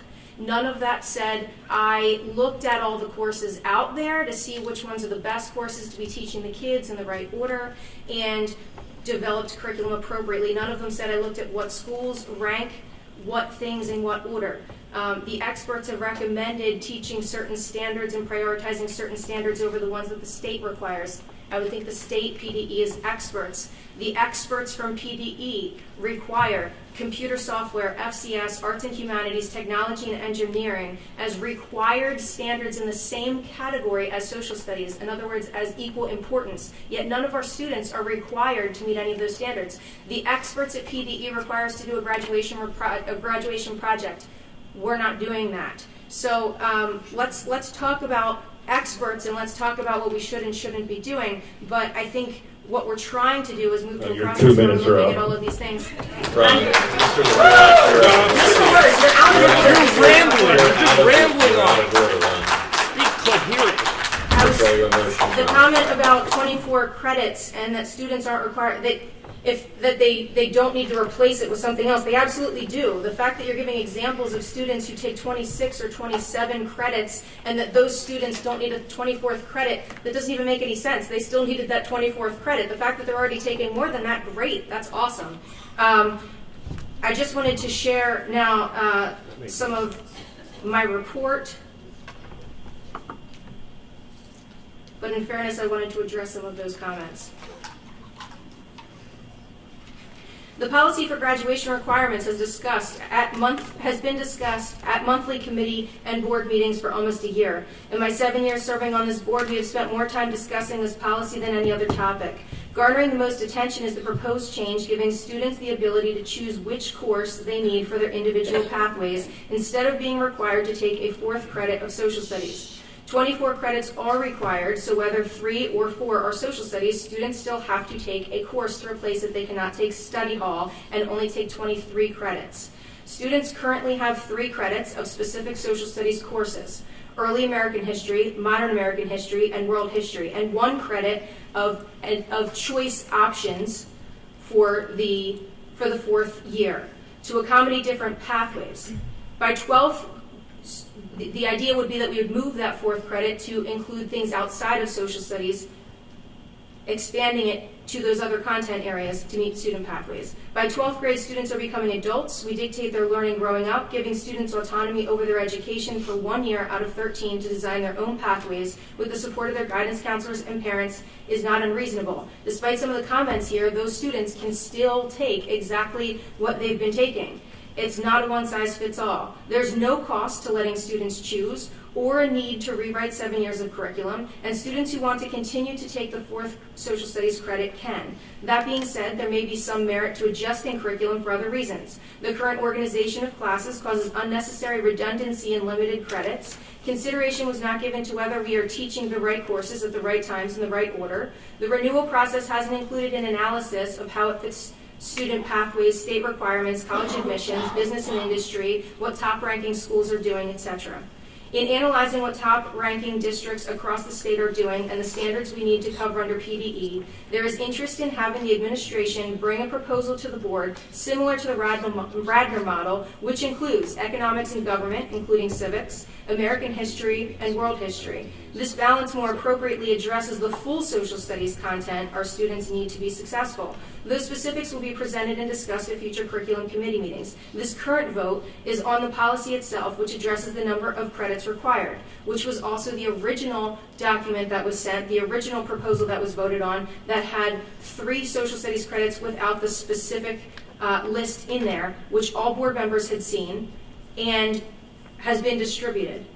Looking at the data, our requirements are not consistent with admissions for colleges and universities, most states or the top-ranked districts in the state. Social studies is not a factor for state testing required for graduation, admissions, or rankings. The top 2 ranked public schools in PA, Radnor and Tredefram, require 3 credits of social studies. Pennsylvania is one of 42 states requiring less than 4 credits of social studies. Colleges and universities with credit requirements only require 2 to 3 social studies credits, but a large percentage of them require up to 4 to 5 math, 3 to 4 science, 2 to 4 foreign language, and 1 to 2 art. Penridge requires 4 social studies, 3 math, 3 science, no foreign language, and you can go without taking art if you move that to something else. Social studies is the only content area aside from health and physical education being required above and beyond the state requirements, and it's completely opposite of what college admissions suggests students need. Many students physically do not have space in their schedules to take them, especially students attending the technical school. Band and sciences with labs also have a significant impact on that flexibility. The proposal with 4 social studies credits included 7.5 electives, with a half credit being eaten up by personal finance for students who take 3 main full credit math courses. That brings the credits to 7. If a student is in band or choir, that eats up 4 credits. If a student takes a science course or multiple science courses with double labs, that eats up additional room to take credits because each time it takes up another period in their schedules. If a student is applying for a college or university that requires 4 to 5 math credits, 4 science credits, and 2 to 4 foreign language credits, which many do, that would be an additional 4 to 7 credits above and beyond our requirements. Depending on the school and breakdown, many also require 1 to 2 credits in the arts. That brings the total to 5 to 9 additional credits above and beyond our requirements. Combine that with being a band or choir student and you can't do it. Our administration had pointed out how important time and attention in AP courses is in high school compared to shorter time in college. I'll give you an example. An accelerated band student who graduated here recently couldn't fit AP statistics into her schedule and had to take it in college. She also couldn't fit the foreign language courses she would have needed, which limited options of where she could apply. And this is a top student. She took statistics in college and feels she would have benefited more from the extra time and attention if she had taken it as an AP course. It's important to take considerable note to the fact that she was limited as to what colleges she could apply to despite being a top-ranking student because of what she could fit in her schedule. What did not make a difference for her admissions was the extra credit of social studies. Regarding the technical school, under that proposal with 4 social studies credits, they would not be able to take a single elective outside of tech. No additional math, science, foreign language, art, business, band, choir, nothing. It physically would not fit in that proposal. We cannot limit these opportunities and pathways for students. The combination of additional high-level math and science and foreign language courses opens many doors to more choices of colleges and even opportunities to get their degrees paid for. We've heard from numerous students who actually had their degrees paid for in that scenario. Also, under the current requirements, where there currently is an extra credit of flexibility in tech right now, the schedules don't permit them to fill it with different courses based on when they are offered and when they are physically at the sending district. They also couldn't be a band student because that would take 4 credits. It also didn't take into account that some are out on co-op within that percentage, so there are many factors not being taken into account in that comment about it being the 80%. Also, consider that 20% of students who are taking an additional credit right now would no longer have the ability to take that extra credit next year. So that's 20% of kids. Automatically, you're denying that credit too by doing that. How many additional courses did they already need and not have access to? I'm almost done. How many opportunities are eliminated? How many students did not choose the pathway to begin with because they knew they couldn't do both? Numerous fields require a combination of hands-on skills from the technical school and additional high-level math and science courses to be successful, including veterinary science, engineering, and healthcare.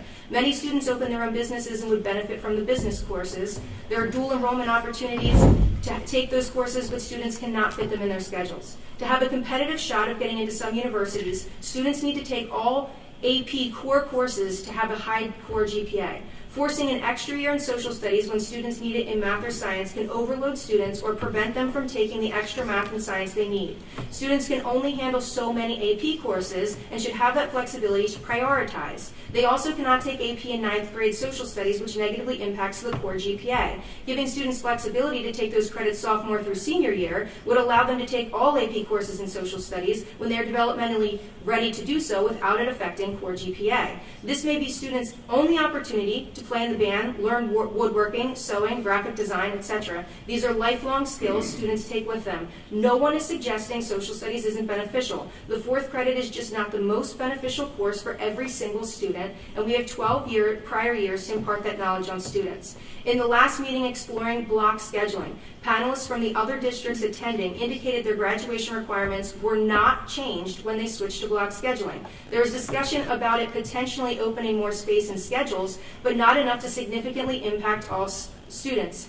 Some shared having separate graduation requirements for students attending the technical school, but PDE, the experts, has confirmed we are not permitted to have different requirements or diplomas. It would also prevent that flexibility for other students. Instead, that flexibility is applied through pathways above and beyond state requirements to build the rest of the 24 credits for individual students. If we prevent one student from having success in his or her access to his or her pathway, we have failed. No student's pathway is more important than anyone else's. We have an obligation to set all students up for success on any future path they choose. Mr. President, may I make the suggestion so we can get through this item?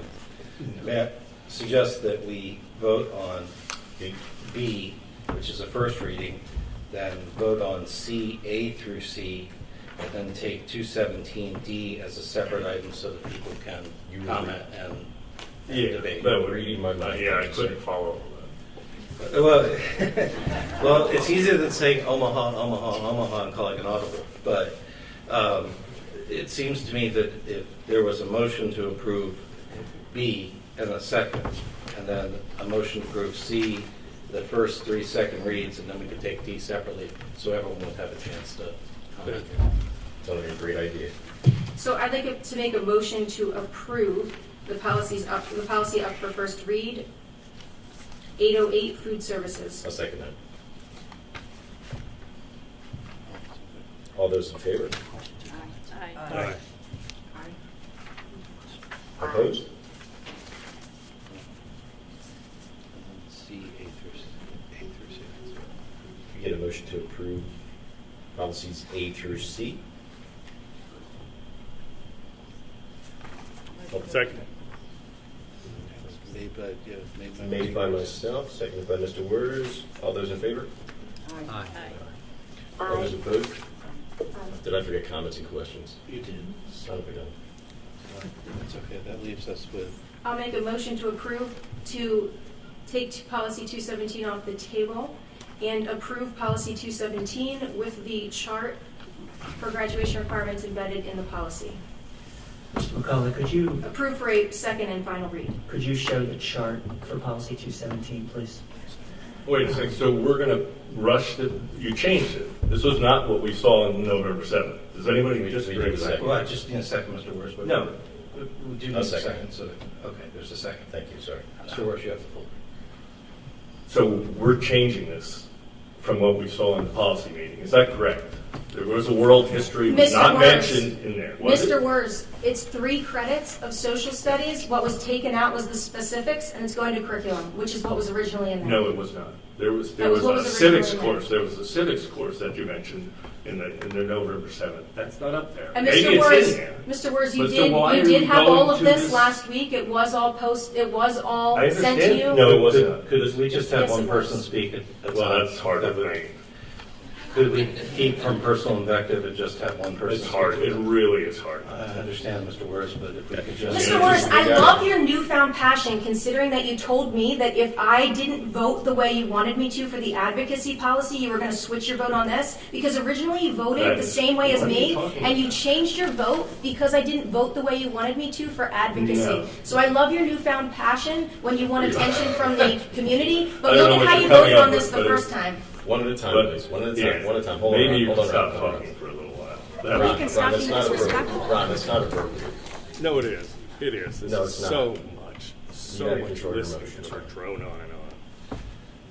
Hispanic buttons.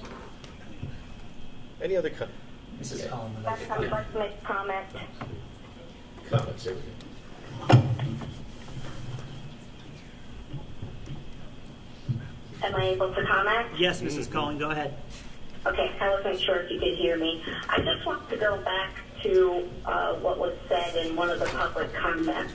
That this, well, actually more than one of the public comments, but the one that specifically spoke to what was talked about month after month and when this idea was presented. This hasn't been something that has been thoroughly discussed. It hasn't been something that the public was able to view and hear explained. And it's gone through so many iterations that nobody really knows which end is up. It's not appropriate to vote to pass this policy at this time. So I think it's a mistake to be even voting on it. And I won't even go into trying to address all the inaccuracies and misrepresentations, but I just wanted to get that out there that it has not been talked about. Thank you. Any additional comments? I have additional comment. I think the way that our structure is set up, this is more of a plenary session when we have our full board meeting, and the working sessions are at the committee level. And since this has not been worked out at the committee level, there's not been an understanding of even what's been presented. Certainly there's been an email presented with this recent one, and maybe we had a week to look at it. But it should really come through the committee level. The committees are the working committees, and then once they come through the committee, then they're presented to this as a plenary session, and then it's voted upon. All of it is public. I mean, the committee sessions are public as well. But if the community has not been convinced of this, then those who are presenting this have not done an adequate job. You know, it may be the right way that you land. This may be the right solution at some point in time, but it's not right for now. And it's for a variety of reasons. The community's not behind it. Mr. Reese, I appreciate your statement at the beginning that you wanted to listen to people. You know, in listening to people, we've clearly been overwhelmed with opposition to this policy. And if we're truly going to listen to people and not just say we're listening to people, then we need to take it off and go through the committee, have it properly evaluated in light of the block scheduling, and all those matters into consideration, and then come forward. But it does not feel appropriate to present it now at this plenary session. It just doesn't feel right. And I think it would be wrong and send the wrong message to the community to pass it tonight. Any other comments? I have a comment. I'm actually going to time myself for 2 minutes. All right. So, if this decision was going to keep students from taking their courses, I would not be for it. But this decision is to go from 4 credits of social studies to 3 credits of social studies. So that would mean even if we're going to look at curriculum with changing to American government, civics, economics, freshman year, there would still be the humanities piece with a social studies class similar to that. Sophomore year, you would take AP US History. Junior year, you would take AP World. Your senior year, you would still have that 4th credit that would be moving to choice. If you choose still take it in social studies, you could continue to do that. I want to address somebody saying that I've been given promises on the back end. And the promises that have been given to me are late nights researching social studies, time away from my family, looking to find that top-ranking schools require 3, along with Council Rock.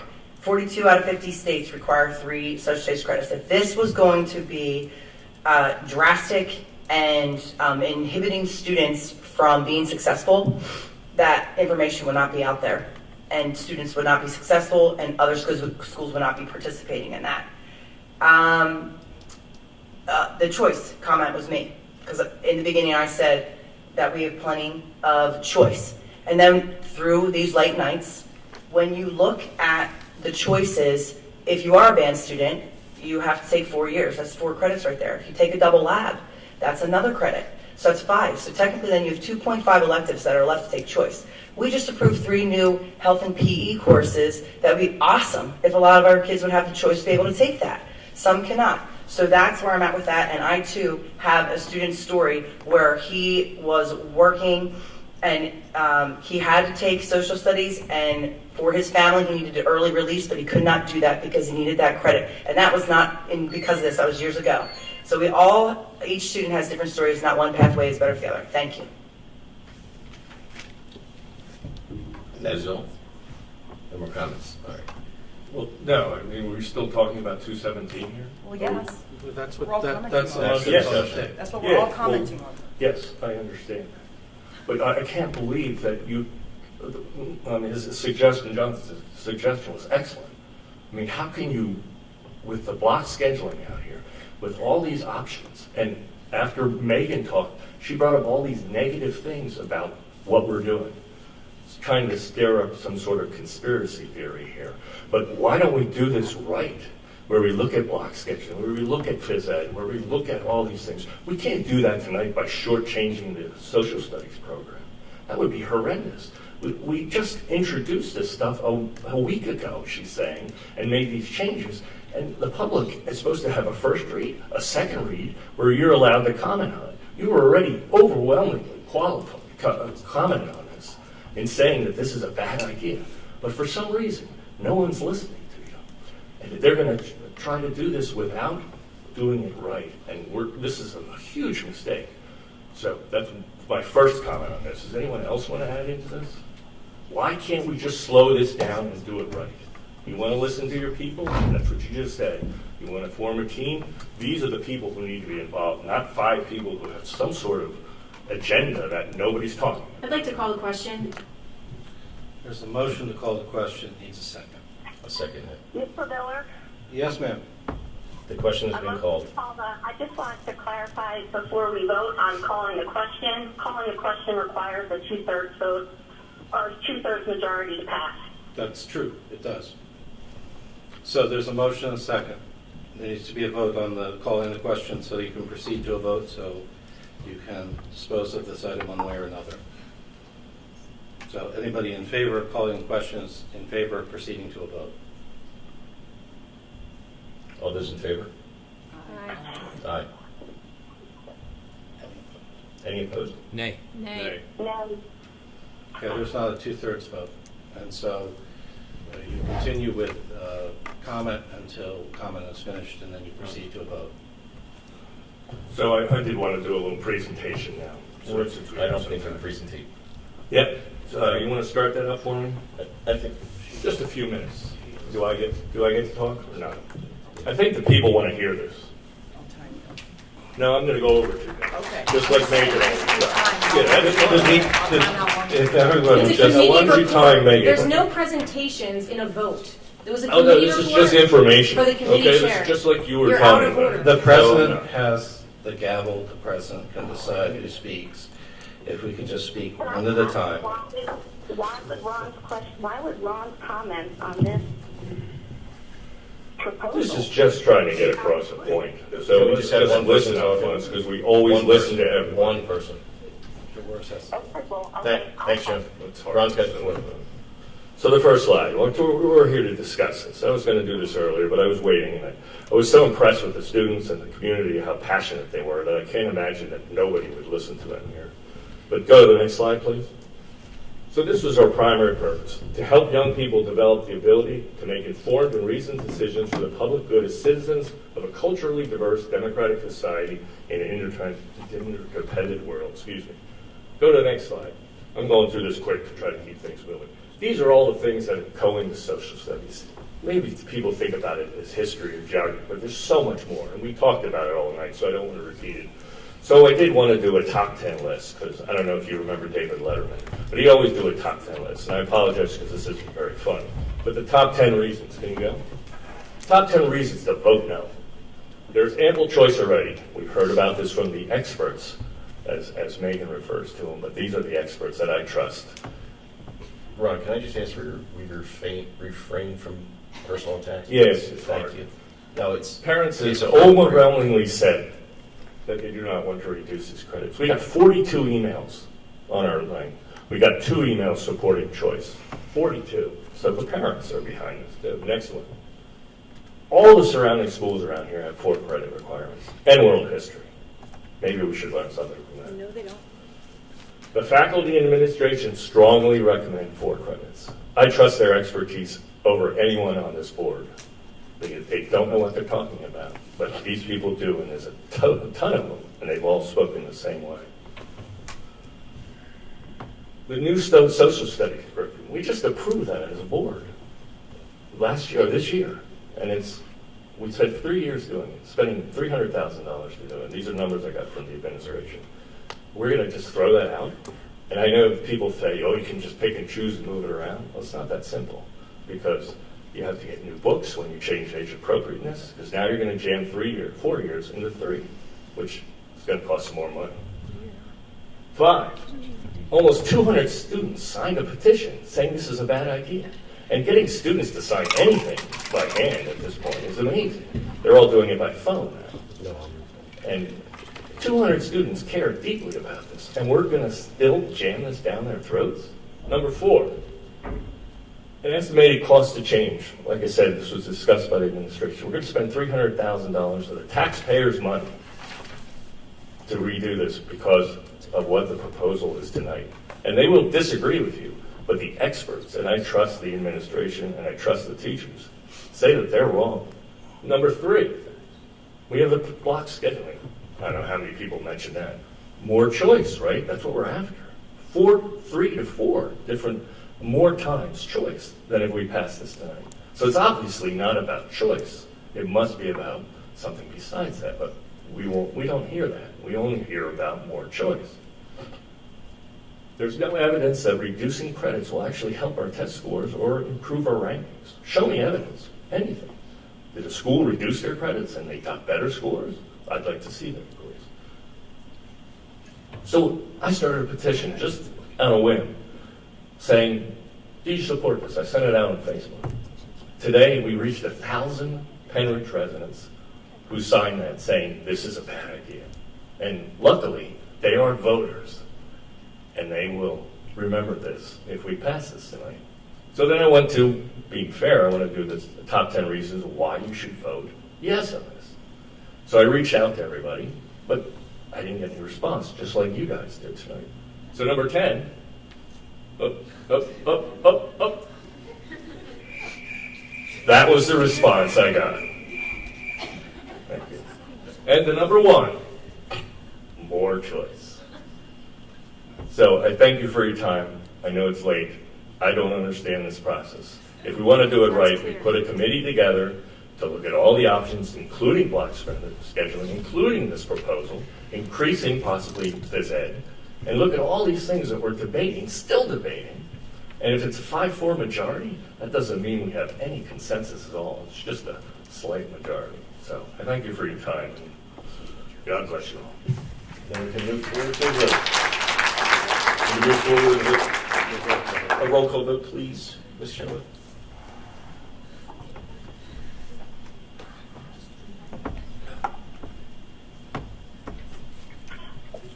Mrs. Spaz Clemens? Yes. Ms. Patitsky? No. Mrs. Blomgren, Yes. Mrs. Chaikin, Yes. Mr. Cormack, Yes. Mrs. Cullen, No.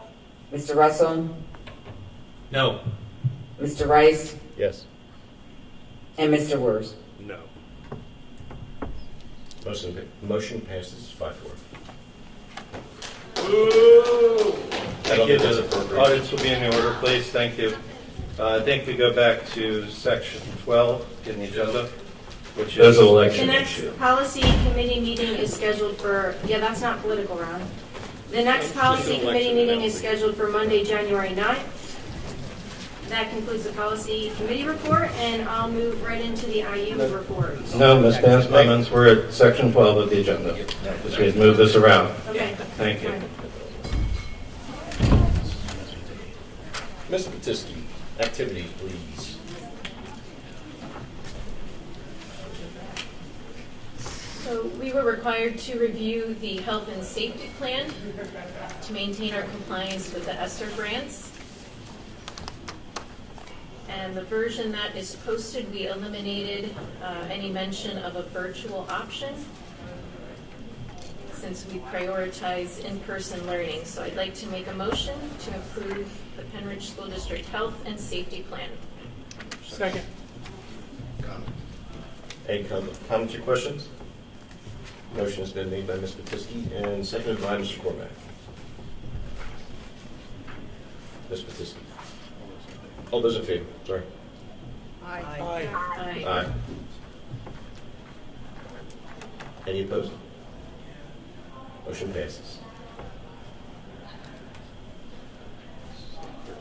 Curriculum, Ms. Cullen. Okay, so the curriculum committee met in November, but we don't have any motions tonight, so we'll just announce the date for the next curriculum committee meeting. Thank you. That next meeting will be Tuesday, January 3rd, as will activities. Mr. Cormack, facilities, please. Thank you, sir. Facilities meeting, we have a motion to approve the 2023 site work operations, garage and salt storage shed bids, and soft costs for other soft costs on the project. Total being $6,025,513. You'll see the list below, A to K. I second it. All those in favor? Aye. Aye. All those opposed? Motion passes. Approval of obsolete items, A through D. Could we have a motion, please? I'll make a second. All those in favor? Aye. Aye. All those opposed? We have the authorization of bidding, and this is a motion to authorize bidding for the nutritional services program, a walk-in freezer. I second that motion. Any comments or questions? Motion made by Mr. Cormack, seconded by me.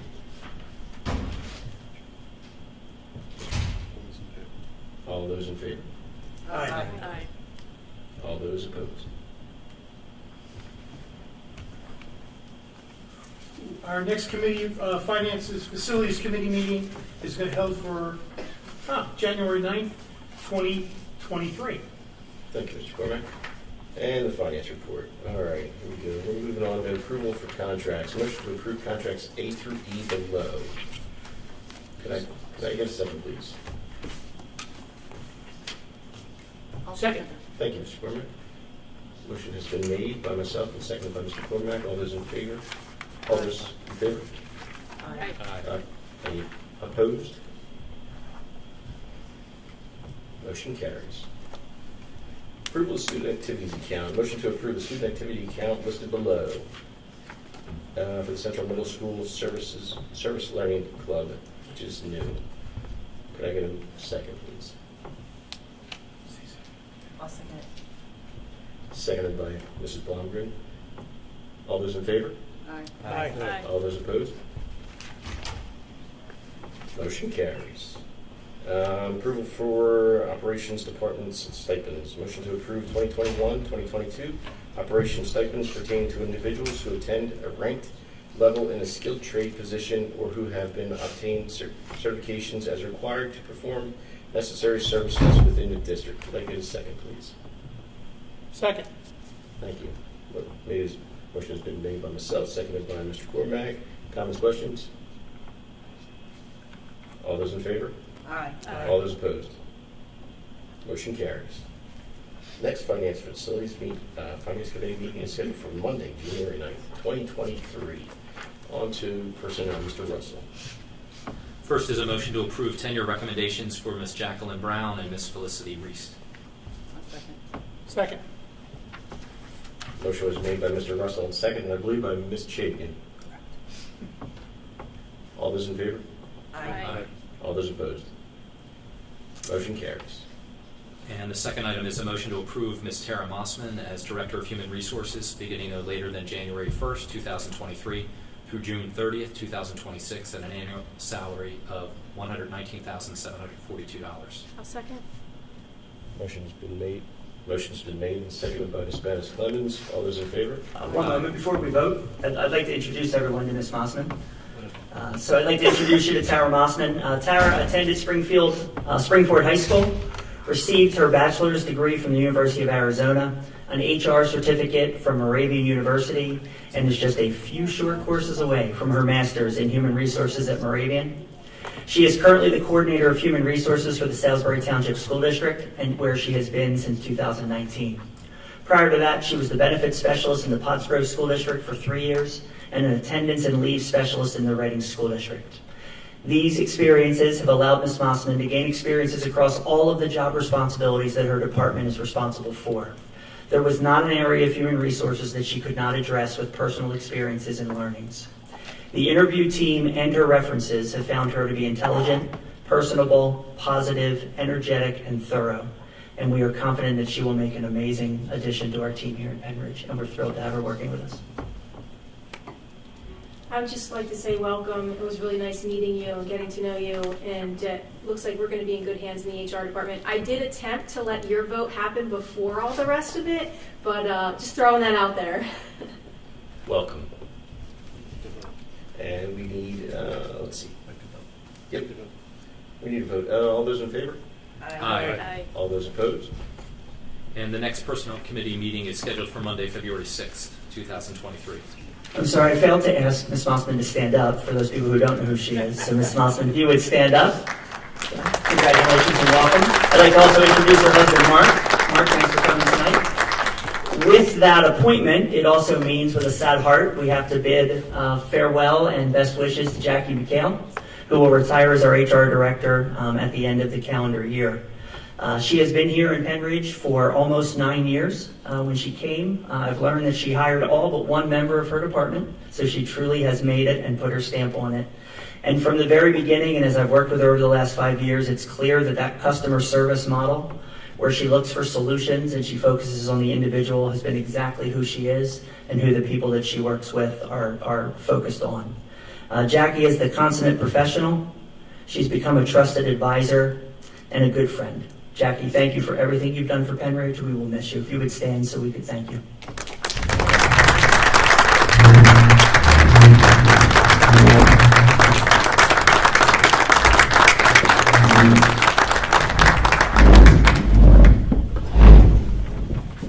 Mr. Russell. I think I ended with the next meeting is scheduled for Monday, February 6th, 2023.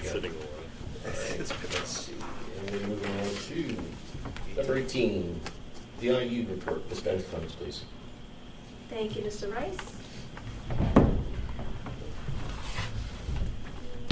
While he gets that up, I'll start with a different part of my report.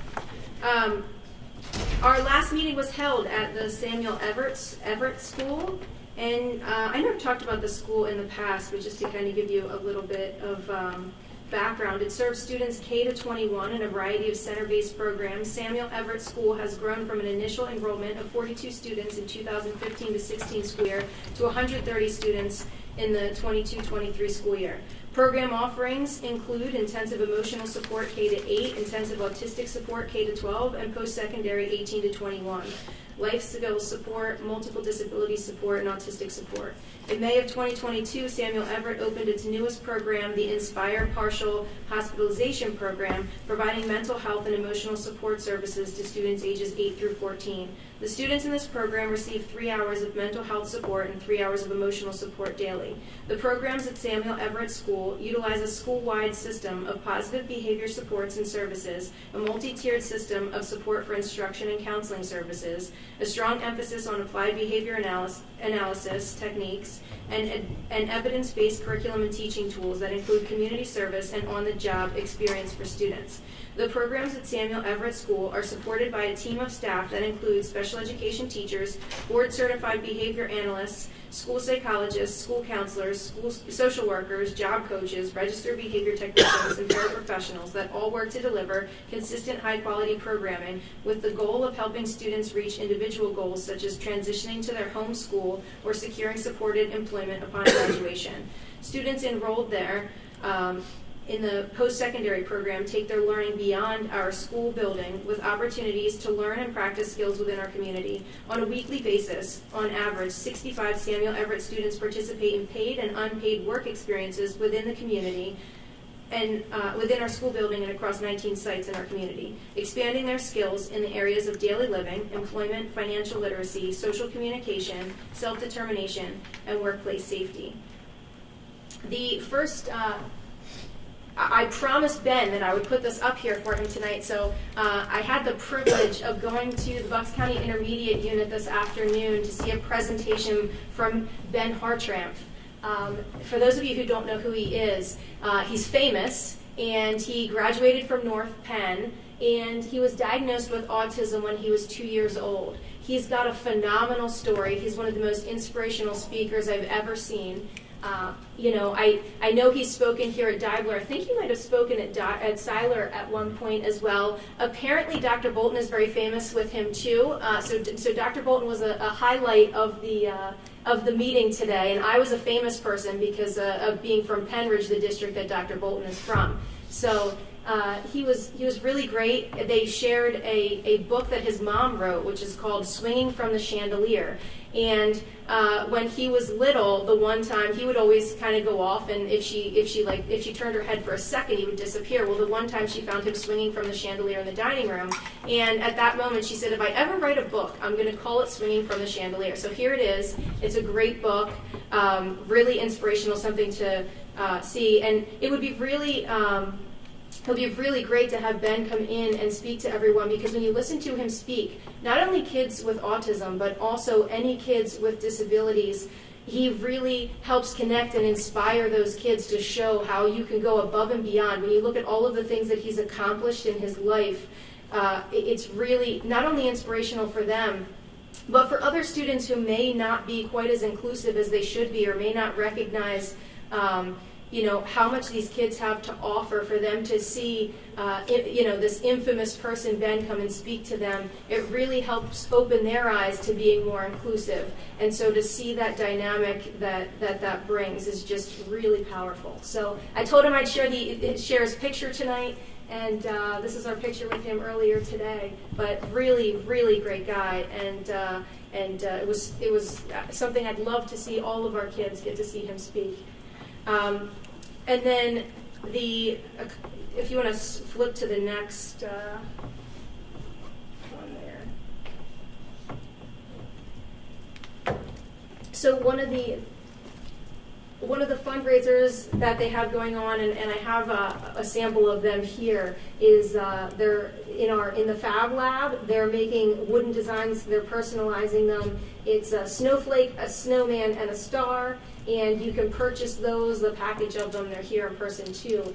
And it's, I believe, $10 if you scroll down. Yeah, $10 for these. And if we order them in bulk for anything, they will deliver. So just a really neat STEM tree topper to share.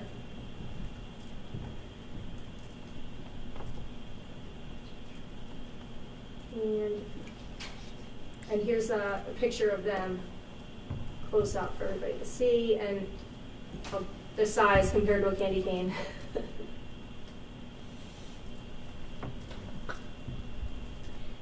And there's also a STEM event. There's STEM events that are coming up on Saturdays, really neat events, $40 for each one of them on the different Saturdays through December. And then at the bottom it shows after December the ones coming up. I believe the earliest one is this weekend. Registration is still open, but really great opportunities for kids to go to the Fab Lab and learn some of these really cool STEM activities. I believe this weekend is BattleBots, which is really exciting. So BattleBots, then Lego robots, coming up. So registering kids for those. And, I forgot to mention that Ben, if all of you can tune in, there's a big surprise. He's not allowed to tell us what's happening. But on January 13th, he's going to be on The Price is Right at 11 a.m. on CBS. And everybody should tune in because something really exciting is going to happen, but he couldn't tell us what the exciting thing is yet. And we have the IU our Bucks County IU represents 5 different counties on kids experiencing homelessness. And as part of that, they are working right now to compile 1,600 sacks that are cold weather bags, as well as 600 fun bags to distribute to all of these kids on behalf of those 5 counties. So it's a huge undertaking that they're taking on, and a great way that they're supporting these kids. So, and that's all I have. Sir, you left your jacket behind. Sorry about that, Megan. Thank you, Ms. Benz-Clemens. Oh, and the next IU board meeting is scheduled for January 17th. Moving on to the Bucks County Technical School, Mr. Cormack. Good evening. VOTEC School You might want your mic on. VOTEC School presentation. These companies actually have a placement where they put a child or a student, not a child, but a student, into their facility. We're dealing with Sands Chrysler, Hannabury HAVC, Quick Gold, Sigma Controls, United Drilling Inc., Indian Creek Electric, EKL Manufacturing, Bucks County Crafters, and B Mechanical. We also had 3 company visits, Toll Brothers, Arbonite, and Bacalanti. So we have a total of 12 companies that the VOTEC School students have actually talked to about their operations, and we have 9 companies with actually 2 students looking for placements, which is excellent. To end the holiday season on a right note, we support the tech schools agriculture tech program. They are selling poinsettias and wreaths for sale, so please give the tech school a call, and maybe you might want to pick up a poinsettia or a wreath through the VOTEC students program. And that is my report, and the next meeting with the VOTEC school is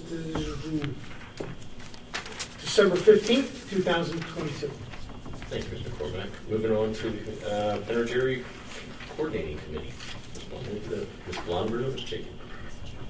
Okay, we met on October 27th. Main points of the meeting, Dave Nyman shared efforts to increase firefighter recruitment and retainment throughout Penn Ridge.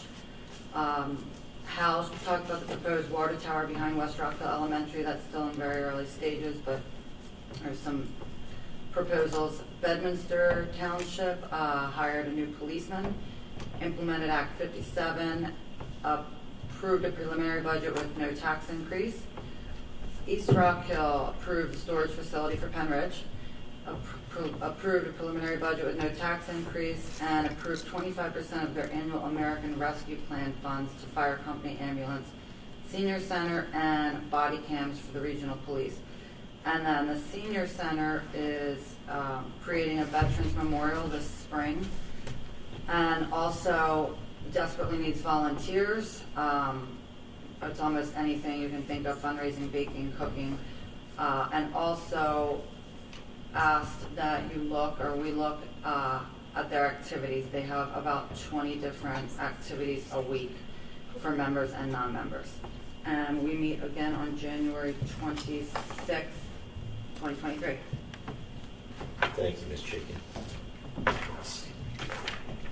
And since there are no public comments, Correct. we can move on to announcements. An executive session was held in. Is there any old business? Oh, any old business or new business? Seeing none. Moving on to announcements. An executive session was held on November 7th, 2022 to discuss privileged matters with the Board's Counsel, and following tonight's meeting, we will have another to discuss privileged personnel matters with the Board's Counsel. The next school board meeting is scheduled for Tuesday, January 24th. I am now looking for a motion for adjournment. Or I'm actually making a motion for adjournment. Second. And Really, this motion's going to fail. Wait, For lack of a second. I second. thought you already said second. I heard second. that was just me talking. Okay. I second. All those in favor?